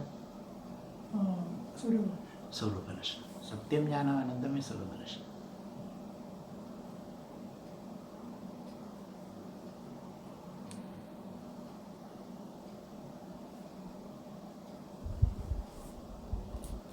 So, now we have to see Stula Sushma Karana Sharirani. What are this? Panchavashani, what are this? Avastatrayam, what are this? This we have to see. And Sadachita Anandam, what is that? Atma. So, the Tishtha means what exists. This alone what exists. Tishtha. Now, let's see. Stula Shariram Kim. What is Stula Sharira? Panchīgarata Panchamahabhudei Krudam Satkarma Janyam Sugadukka Bhogadi Ayatanam Shariram Asti Gayade Vartade Vibranamade Abhakshiyade Vinashadiyati Shadvigaravada Edadu Stula Sharira. Stula Sharira is gross body. So, you can begin with the gross body nature is Asti Jayade Vardhade Viprinamade Abhakshiyade Vinashiti Shadvikaram. So, Stula Sharira goes through this six-fold modification.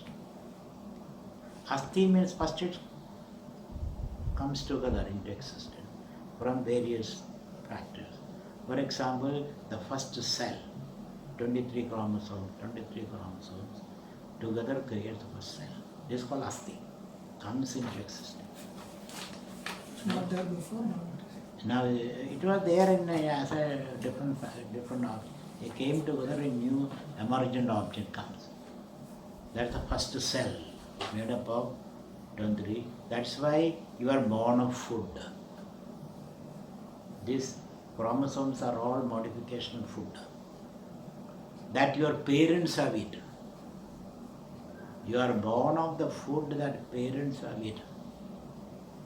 The body. And we are talking the history of the body, the biography of the body. So Asti, so they are. Now it's died, it's keep on growing.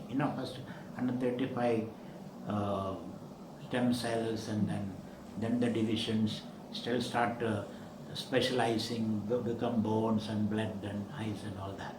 So that is called Asti. That's all straight Asti. Jayade means born, it comes out of the womb. It comes to a certain full formation, fully formed, then it is born, comes out.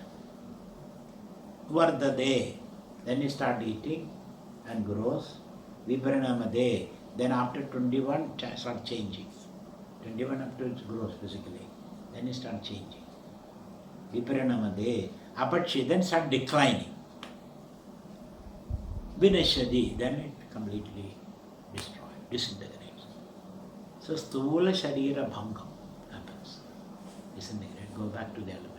But that's called, there is one word is Panchattva. He went back to the 5 elements. Panchattva. Asti jayade vardhade vibranamade apachiyade vinashyadi iti shadvigarvada edadu sthula sharira. Sthula sharira invariably goes through. It's not only your body, anybody's body, or any object with the form go through all these processes. Decline happens at, like say, 50, After 50 years you can say. Up to 48. 48 it's a changes happen, but still in the same plateau, same level. Then suddenly a dip comes. Up to 48. So from 21 the asti jayade born, then vardhade, up to 21 you grow physical body, then 21 to 48 remain almost the same, then the decline starts. Some people say even 38 or 32 the decline starts. Grey comes and all that starts. So, asti jayade vardhade vibranamade apachiyade vinashyadi sadvigarvadeda sthula shariram. Now this sharira, the meaning is shiryamana svabhavata sharira. That which is subjected to these modifications. That's the meaning of sharira. Deha means dahana, which can be burned. That's why deha can be burned. So shariram. And this sharira is considered as an ayadanam. Ayadana means a hut, a house. Ayadanam, a locus. Ayatanam for what? Sukha dukkhadi bhoganam. So it is in this facility, it's a facility, hut, that one is able to experience sukha and dukkha, which is the result of your pastime. So it is sitting in this body you can experience the world, otherwise there is no experience possible. What is the experience of the world? Sukha dukkha adi. Sukha dukkha, then all kind of things. Sukha dukkha, hunger, thirst, heat, cold, all this. But finally it is sukha dukkha. What is hunger, cold, or hunger, thirst, cold, or this and that, finally it is sukha dukkha, and can further reduce into dukkha. Ultimately it is all dukkha, you see. Dukkhameva. That is why in Bhagavad Gita, dukkhalayam, isn't it? Dukkhalayam shashvatam. So sukhadi bhoganam ayadanam. So when you teach, you should remember all these slogas, connecting slogas.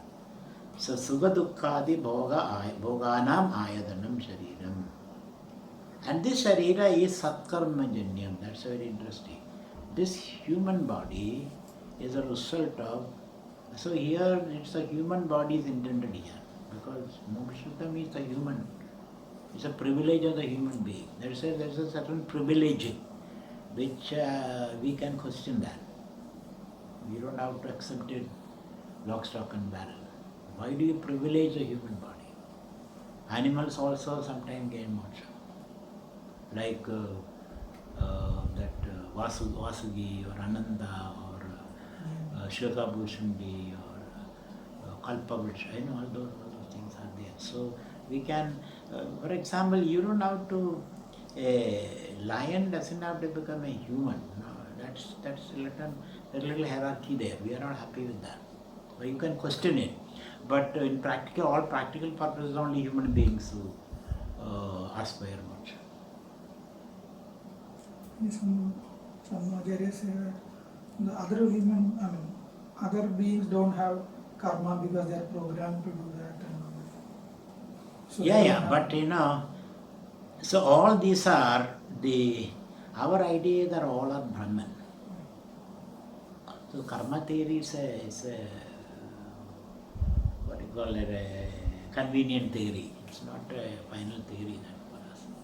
So for us, for example, for me to exist, I need all these lion and snakes and mosquitoes, it's an ecosystem. In that ecosystem, one cannot have any privilege. Everybody should be there. And we are suffering it now. Because we are privileging human beings, we are destroying all other things, and then finally it's coming upon us. So therefore, we should not privilege any particular being as far as Moksha Shastra is concerned. We should not do that. So it is an ecosystem. We all coexist. We all are needed for each other. അത് ഈ പറഞ്ഞ പോലെ ദൃശ്യത്തിന്റെ കാര്യത്തിലല്ലേ മോക്ഷം is something different, isn't it? There is Drishya. I mean, when you say coexist and ecosystem and all that, that is again part of the mithya. Yeah, Mithya Prapancha. So the whole ecosystem is one. And that ecosystem is a projection of Brahman. I mean, here we are talking about moksha, isn't it? Yes. For that, human existence is advantageous. No, that's what we are critiquing. Okay. The problem there is we are privileging human beings, and as a result of that we are exploiting nature. As a result of that, even human beings themselves are suffering. Isn't it? Here we are talking about a privilege to seek the truth, isn't it? Not the No, we cannot. coexistence. We are questioning that. We temporarily accept it. But we have to keep this searchlight, questioning that. Can we privilege human beings? And what are the values which are rising out of that? And what are the consequences of that? It's basically an anthropocentric Anthropocentric attitude. anthropocentric attitude. And sometimes they also want to Purusha. You know, Pumstone. You have to be a man also. You have to be a Brahmin too. This is all privileging. Hierarchies come. Exploitation come. Only Brahmin can gain moksha. A Brahmin male can gain moksha. Isn't it? No, we cannot accept that. We should define what is Brahmin. Huh? We should define what we mean by Brahmin. Yeah, let us define. Even when you define Brahmin, you are privileging that person, isn't it? You cannot do that. By separating Brahmin from other people, we are privileging that person. So we have to question that. Now you do that, but we have to question that. It's already the Surupa Lakshanam of Yes. Brahman is already set, right? So there is no So need of yeah, so privilege. therefore what we have to understand is, it is an ecosystem, the whole Vishwarupa. The whole Vishwarupa, there is Duryodhana, there is Arjuna, there is everybody. That vision is moksha. See? It is not that I am a Purusha, I am a Brahmin, I have such qualities, I don't have these qualities. That is privilege, that creates problem. Everybody is Brahman, but that vision is not, vision is available only to somebody. No, let's not go that way. Everybody is Brahman and we all are together. പക്ഷേ സാധന ചതുഷ്ടയ സമ്പത്തി ഉള്ള ആൾക്കല്ലേ ഇത് പറയുന്നത്? Yeah, that's the sadhana chadushti, you gain it, but what are we understanding now? Yes, that everything is. Yes, that is what we have to do. So otherwise your values get distorted.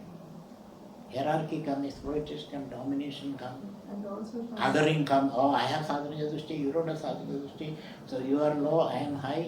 Then your brahmajnana is gone. after that understanding, Swamiji, it is not a linear process. You graduate from this. No. Once Yes. the understanding comes, there is no linearity. There is no in the linearity. past. Yeah, that's why it's very interesting. The 11th chapter, Bhagavan says, I am Duryodhana. Duryodhana is in me. Krishna is in me. Everybody is in me. This is an ecosystem. It's all like a big forest. Dyutam chalayata. Eh? Dyutam Dyutam chalayata. It's a big forest. Everybody is involved.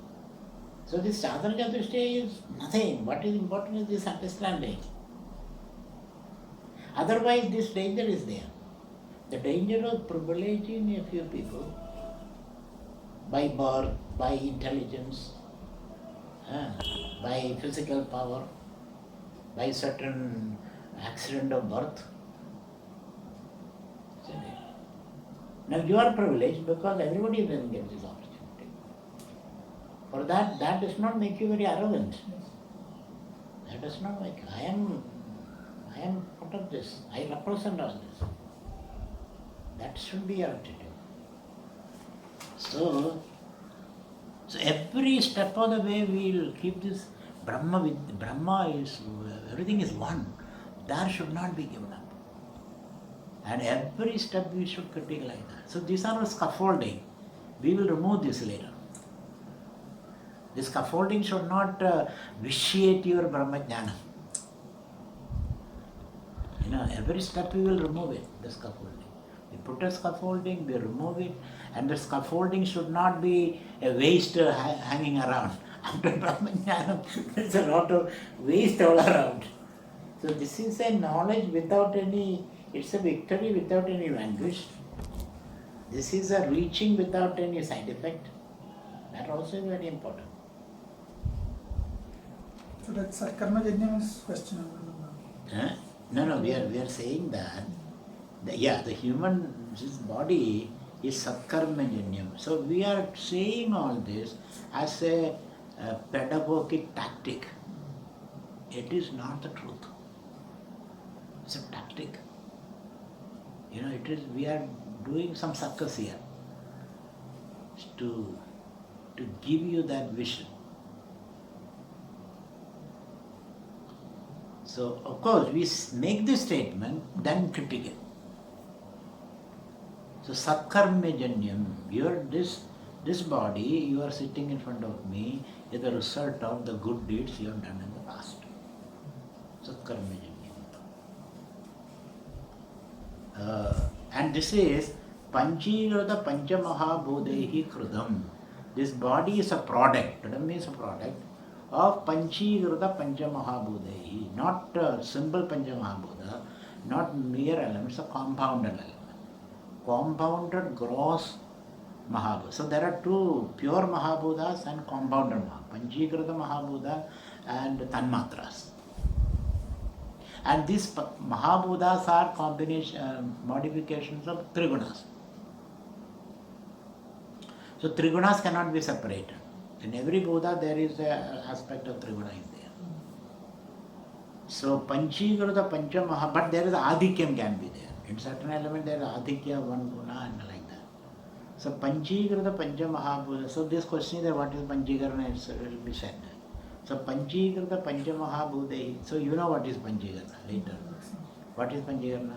That mixing of the Tanmatras in a particular combination. All the Tanmatras or the Tamasic aspect. Tamasic aspects of Tanmatras for this Stula Sharira. Other thing there is no mixing. So can you mix, can you take out the tamas alone and then Panchikarana? That also is not possible because they are always together. You cannot separate it. So what you can say, those Tanmatras, which is those compound, which are called the Adhikya of tamas, that is taken. So there is Tanmatras and there is a modification, there is a in-between state also. It's not Tanmatras immediately become Panchamahabhudas. So Tanmatra become Panchamahabhuda. When it become Panchamahabhuda, certain Buddhas got an Adhikya of tamas. Those Buddhas are taken. That's how we have to understand. So that sequence you can write. The Trigunas modify into Panchamahabhudas. And Panchamahabhudas, there are Adhikyas. Adhikya means Sattva Pradhana Mahabhudas, Raja Pradhana Mahabhudas, Tama Pradhana Mahabhudas.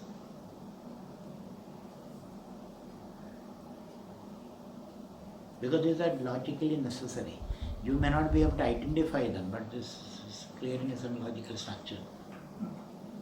So where there is Sattva Pradhana Agasha Mahabhuda. Agasha is generally Sattva Pradhanam, but there is Sattva Pradhana, there is more Sattva, those Mahabhuda. Tama Pradhana Agasha Mahabhuda, Raja Pradhana Agasha Mahabhudas. So all the five are there in all these three categories.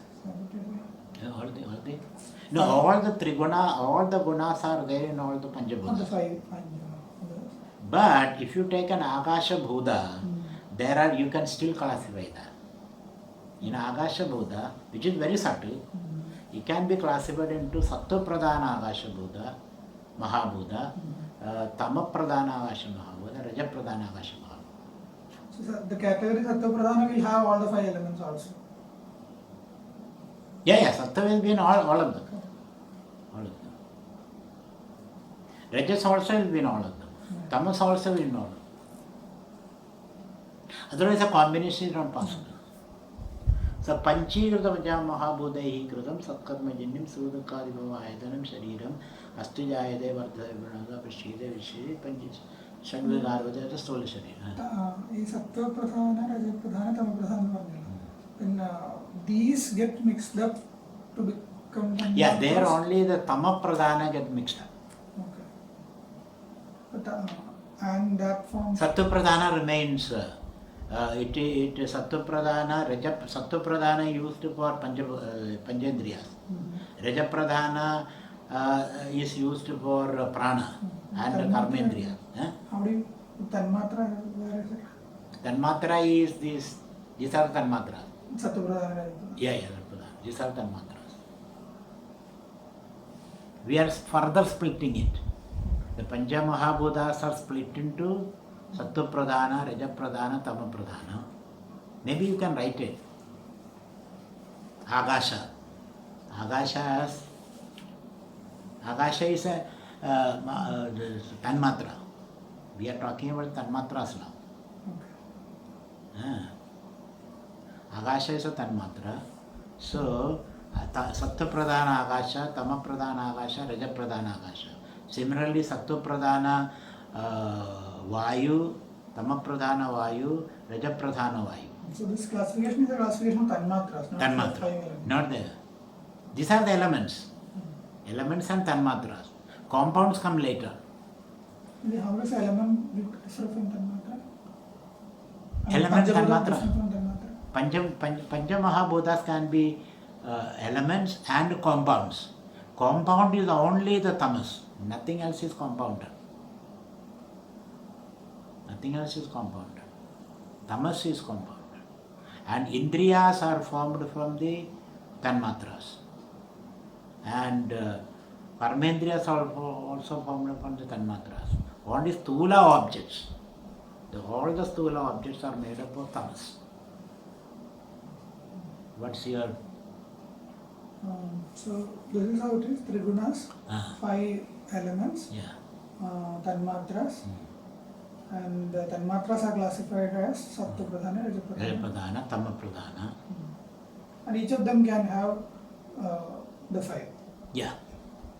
Each of the 5 means? I mean, the Sattva Pradhana Tanmatra will have Sattvika Agasham, Sattvika Agni and all that. Yeah. Sattvika Agni, because some Sattva is there. But when it comes to Agni, it is less than Agasha. Agni Sattva is less than Agasha. Though it is Sattva Pradhana Agni, but it is not comparable to Agasha. Like that. So you keep on analyzing that. Panchamahabhutam Tanmatram. Panchama Tanmatra is a pure 5 elements. Pure. Panchamahabhutam. Panchamahabhuta. No, Pancha Tanmatras. They are pure. They are pure. Mahabhuta, then it becomes the gross objects, like Akasha, Vayu, etc. For that you need the compounded elements.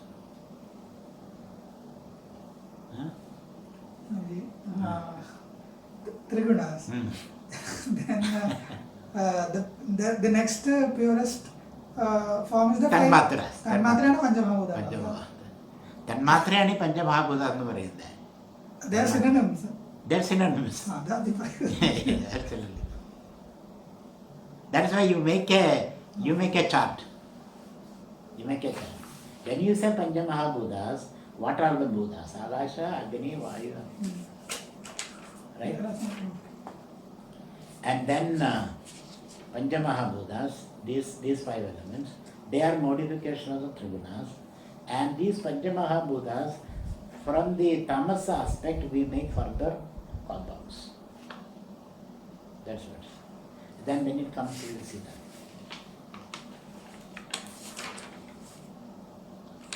But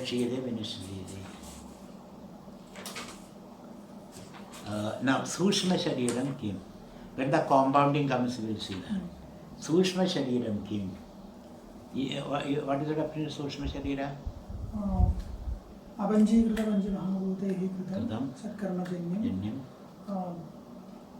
Sukha-dukkha Bhoga Sadhanam. Sukha-dukkadi Bhoga Sadhanam. That's the difference. Earlier it was Ayadanam, now it is Sadhanam.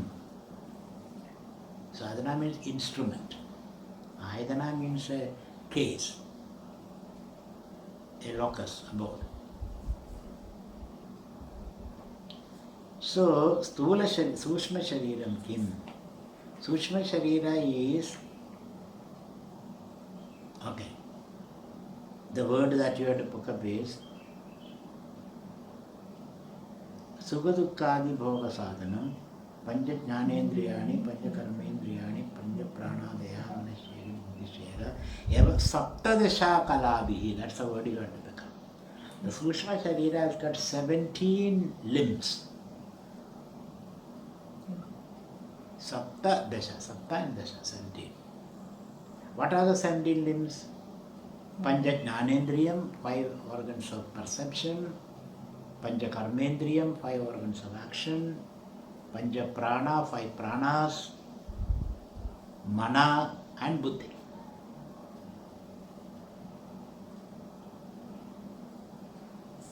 Mana and Buddhi. So you can add 2 more Chitta and Ahankara also. That will be said later. So Chitta goes with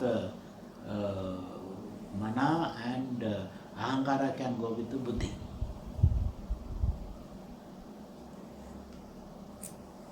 So this is 17 limbed, 17 part complex instrument. That's why sadhanam. Sadhana means an instrument. For what? What is the instrument for? What is the function of that instrument? The function is Sukha-dukkadi Bhogam. Bhoga means enjoyment or perception or enjoyment, experience. Sukha-dukkadi Bhoga. Sukha-dukkha means again all those things, mental, outside and all that. Sukha-dukkadi Bhoga. So ultimately here what says, all your Bhoga will end to Sukha and Dukkha. What you see, what you touch, what you smell, finally the experience is Sukha or Dukkha. You may know this, you may touch it, you may feel it, you may infer it, you may imagine it, you may dream it, whatever it is, finally it is Sukha. And finally it is Dukkha. So, Dukkha-adi Bhogasa. Sukha here, Sukha means pleasure and pain. This also is Satkarmajanyam, he says. So, this instrument that you have got is a result of your good deeds. Otherwise you won't get this Buddhi, Mana, Indriya and all that. Satkarmajanyam, Sukha-dukkadi Bhoga Sadhanam. And this is Apanchīkarta Panchamahabhūtaihi. And here there is no Panchika. So meaning pure elements, let us say. Only pure element, the Sattva and Rajas is taken here. And Sattva Rajas is independently taken. They don't go through this Panchīkarana process.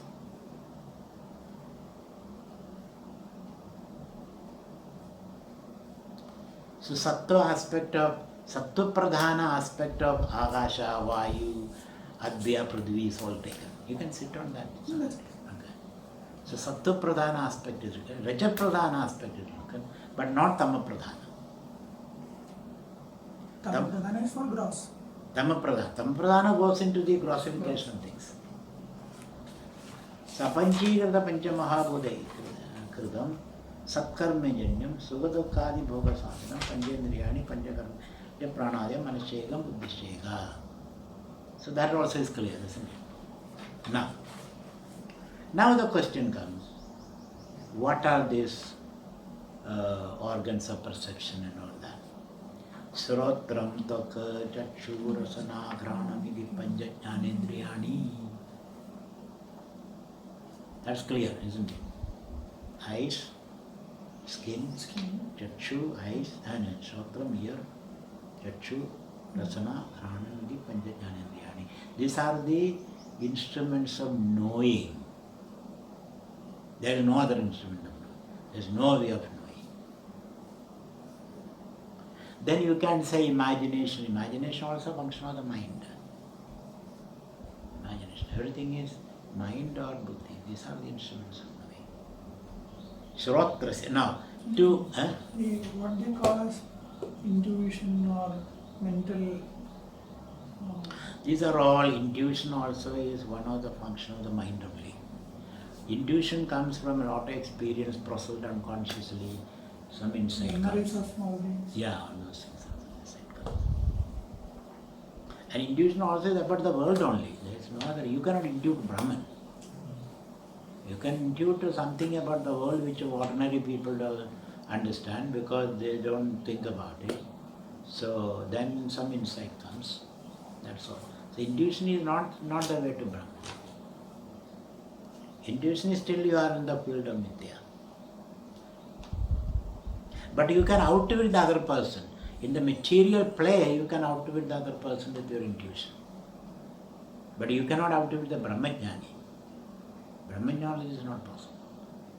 So in a competitive world, you get an advantage.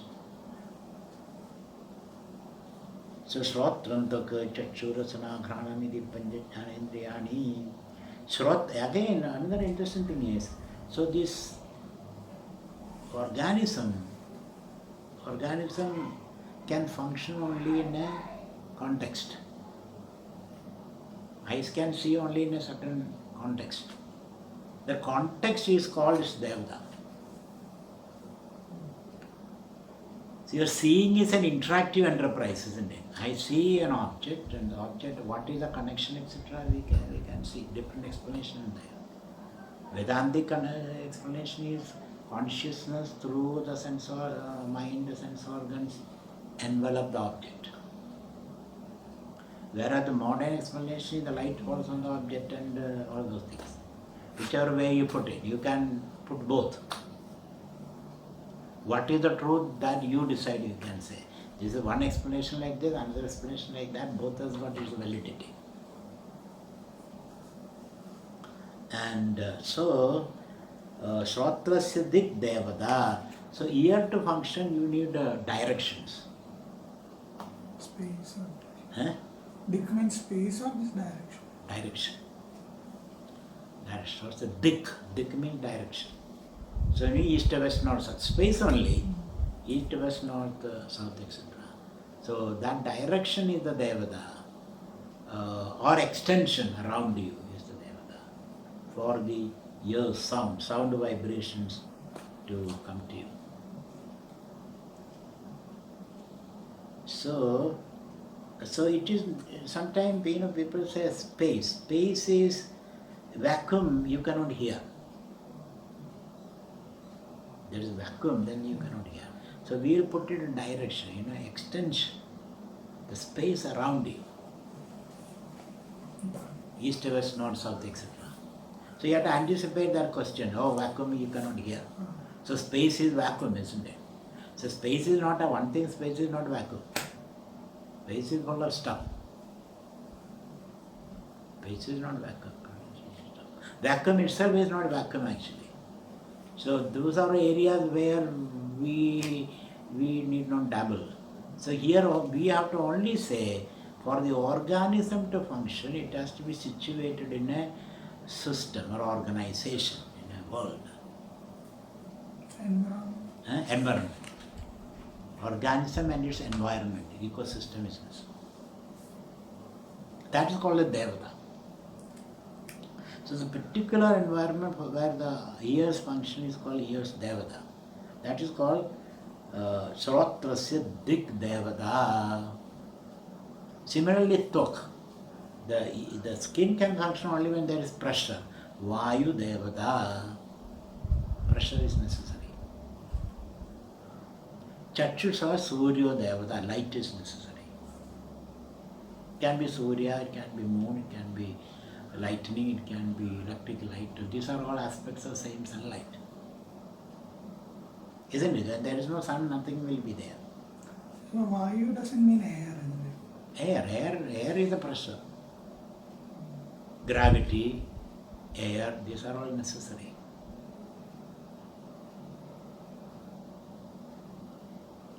And or Vayu related, stuff, let's say.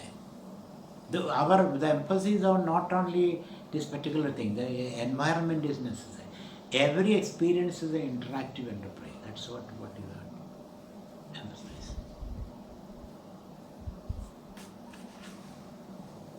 Chakshushaha Suryaha, Rasanayaha Varunaha, and for taste, Varuna water. Varuna is supposedly the god of water. Granasya Ashino, smell, Ashino, earth and moon, because it is interaction with earth and moon, that's the property smell. All aromas are made of earth only. Flower also is smell is earth. So therefore earth Ashino. Ashino means moon and the sun. Moon and the earth Ashino. Or Prithvi, you can say Prithvi, mainly Prithvi. Iti Jnanendriya Devata. See how your mind expands now. The organism and the environment interacting create experiences, and the environment is made up of these things. Avasha, Deva, Vayu, Surya, Moon, Earth, etc. So together we create experience.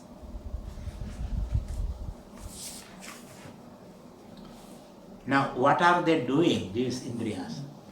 What are their function? Srotrasya Vishayaha Shabdagranam. So, Vishaya there means the function. The function of the Srota is to grasping sound. Tujaha Vishaya Sparshagrahanam, getting touch. Chakshusha Vishaya Rupagrahanam, form. Because eyes cannot touch, eyes cannot hear, I can only see forms. Because all these indriyas has independent functions. You have to use those particular indriya to get a particular object. So they are their own authority also.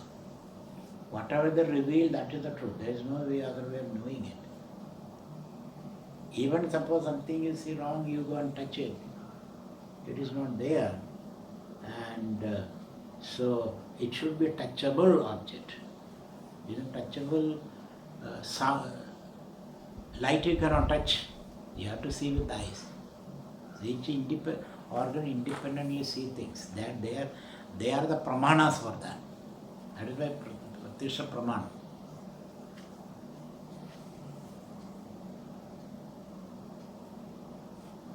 Granasya Vishaya Gandhagrahanam. So one way we are prisoners of this, the perceiver or the jiva is a prisoner of the sense organ. Whatever sense organs bring their own then jivas, and that's enough for the jiva to survive. Because these are biologically evolved instruments for our survival.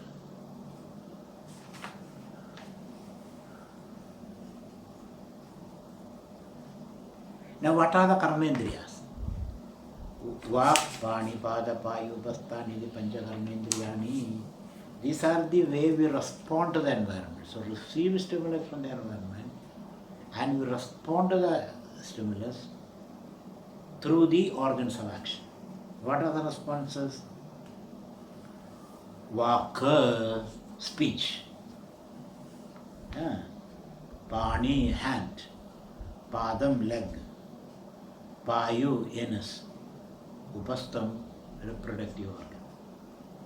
Pancha Karmendriya. There is no other way of responding to that. Either you grasp or run or speak or excrete or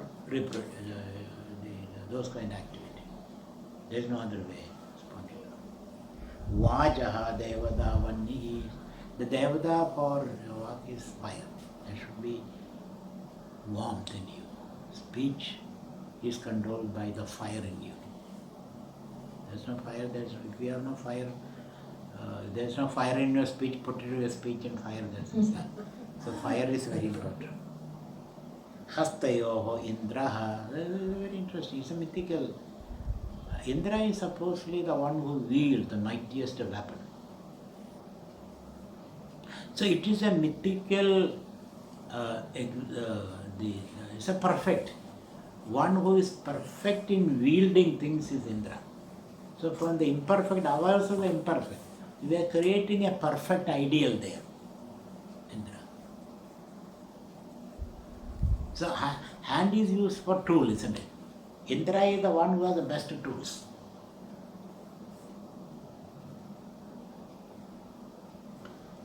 And also it is using hand our brain developed also. Using hand and this kind of thumb and other fingers or position of thumb, etc. Slowly the brain develops because we start using hand. So that's why the mudras become important. How we hold our fingers and all that influences your brain.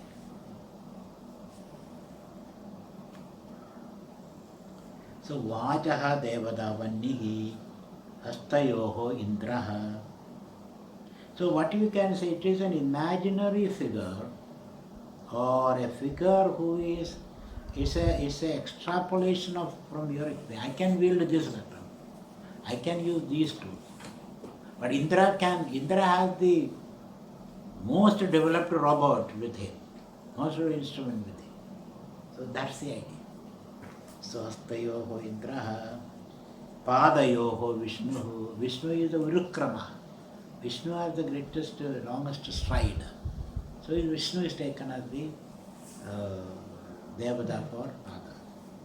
Payoho Mrittihu. Payu means excretion. Unnecessary things. Dead material. Useless material.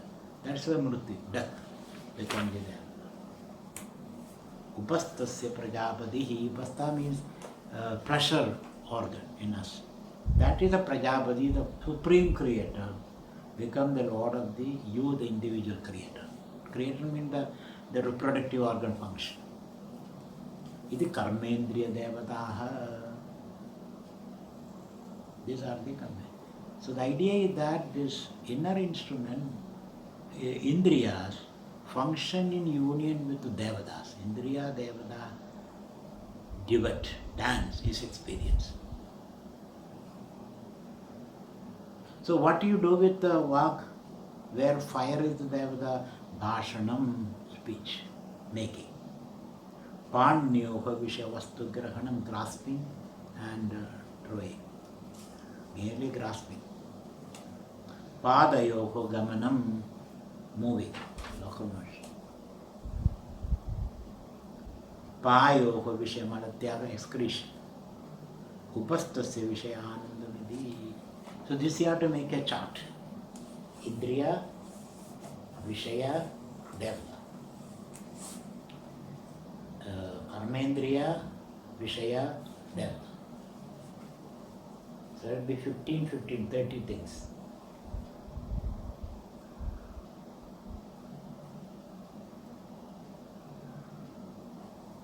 Right?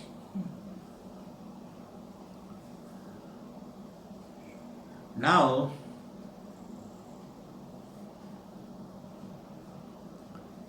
Vajaha Vishaya Bhashanam Vastugrahanam Gamanam Malatyagam Anandam Upastasya Vishaya Anandam. So the reproductive organ is used for extreme pleasure, supreme pleasure. That's why Anandam. But this Anandam is not, it's only drop of the Brahman. What is the Devata Upasta? Prajapati. So all those things you should remember. Now Karana Shariram Kim. What is Karana Sharira? Anirvachya Anadya Vidya Rupam Can you say that? But you can't say it by heart. Anirvachanada Vidyarubam Karana Sharira Sharira Dvayasya Karanamatram Saswarupa Jnanam Nirvikalpaga Rupam Yadasti Tat Karana. So that you have to by heart. This whole thing you have to by heart. So Anirvachya Vidya Rupam Sharira Dvayasya Karanamatram Saswarupa Jnanam Yadasti Tat Karana. So Karana Sharira we can start with Sharira Dvayasya Karanam. Meaning the Sharira, what is the Sharira Dvaya? Gross and subtle. Gross and subtle. So this is the Karana. So to simplify it, a gross Sharira is the focus of action. Sushma Sharira is the locus of thinking or desire. And these are all an expression of Karana Sharira, vasanas you can say, memories, vasanas, tendencies, etc. So the Karana Sharira is like a database of your... Yes, I can say. So, Sharira Dvayasya Karanamatram, in a simple way you can say your memories, desires and actions. And action produces and come back to the memory, influence the memory. It goes like that. Sharira Dvayasya Karanamatram, Anirvachya Avidya Swarupam. It is Avidya. Its nature is Avidya. Avidya means limited knowledge. Knowledge is very limited. Just this particular Karana, the Karana Sharira, the fossil body, its knowledge is very limited. Avidya, its nature is Avidya. Avidya means one thing, it does not know the Atma. There Avidya means I am not happy. Yeah, I am not happy, etc. That is the origin of all the desires, isn't it? So Avidya means I don't know. I don't know about the Atma. So this is Avarna Swarupa. Avidya is Avarna. Atma Ajnana. Atma Ajnana.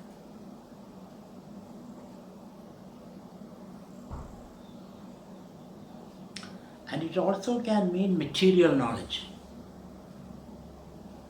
Material, objective knowledge also is Avidya. So it is a storehouse of rubbish knowledge, let's say. So storehouse of garbage. What is the garbage? The memory about this. All the numberless, the count of the waves in the ocean. You have been counting. Useful garbage. Yes, useful garbage. So garbage. Worthless objective knowledge. So it is objective knowledge but subjective ignorance. Avidya Rupam. Anirvachyam. It is inexplicable, indefinable. Because you don't know whether it is true or false. This knowledge is true or false. The Anirvachyam means is mithya, maya. You cannot precisely explain. Yeah, you cannot say. Whether it is true or false, you cannot explain. It is true because it is useful. It is false because it is ultimately useless. It is provisional. Provisional, temporary, changing. All this meaning of that. Avidya Rupam, Sharira Dvayasya Karanamatram. Saswarupa Jnana. That Avidya is explained here. What is the nature of the Avidya? Saswarupa Ajnanam. Not knowing your true nature. Or the true nature of the world. Satsvarupa Eh? Satsvarupa Jnanam ornalla. Ade. Atmane ariyilla. Ade. Adine parayunna Saswarupa Jnanam, or not even the not only Saswarupa Jnanam, and then the projection is there. What is the projection? This false knowledge is taken as real. All that you can explain. Saswarupa Jnanam. Nirvikalpaga Rupam. There is no vikalpa there. It's all homogeneous. It's all dormant, let's say. That's Karana Sharira is dormant, not manifested. It's a dormant seed state. That's a nirvikalpa. Like a seed, the tree is nirvikalpa in a seed. There's no vikalpa, there's no formation. Nothing manifest. It's a stuff, just a mere stuff, mere blank, mere mere homogeneous. It's not manifested. That's why nirvikalpa. Vikalpa means form. It is formless. So that Sankhyan's prakriti, Mula prakriti. Yadasti tada karana shariram.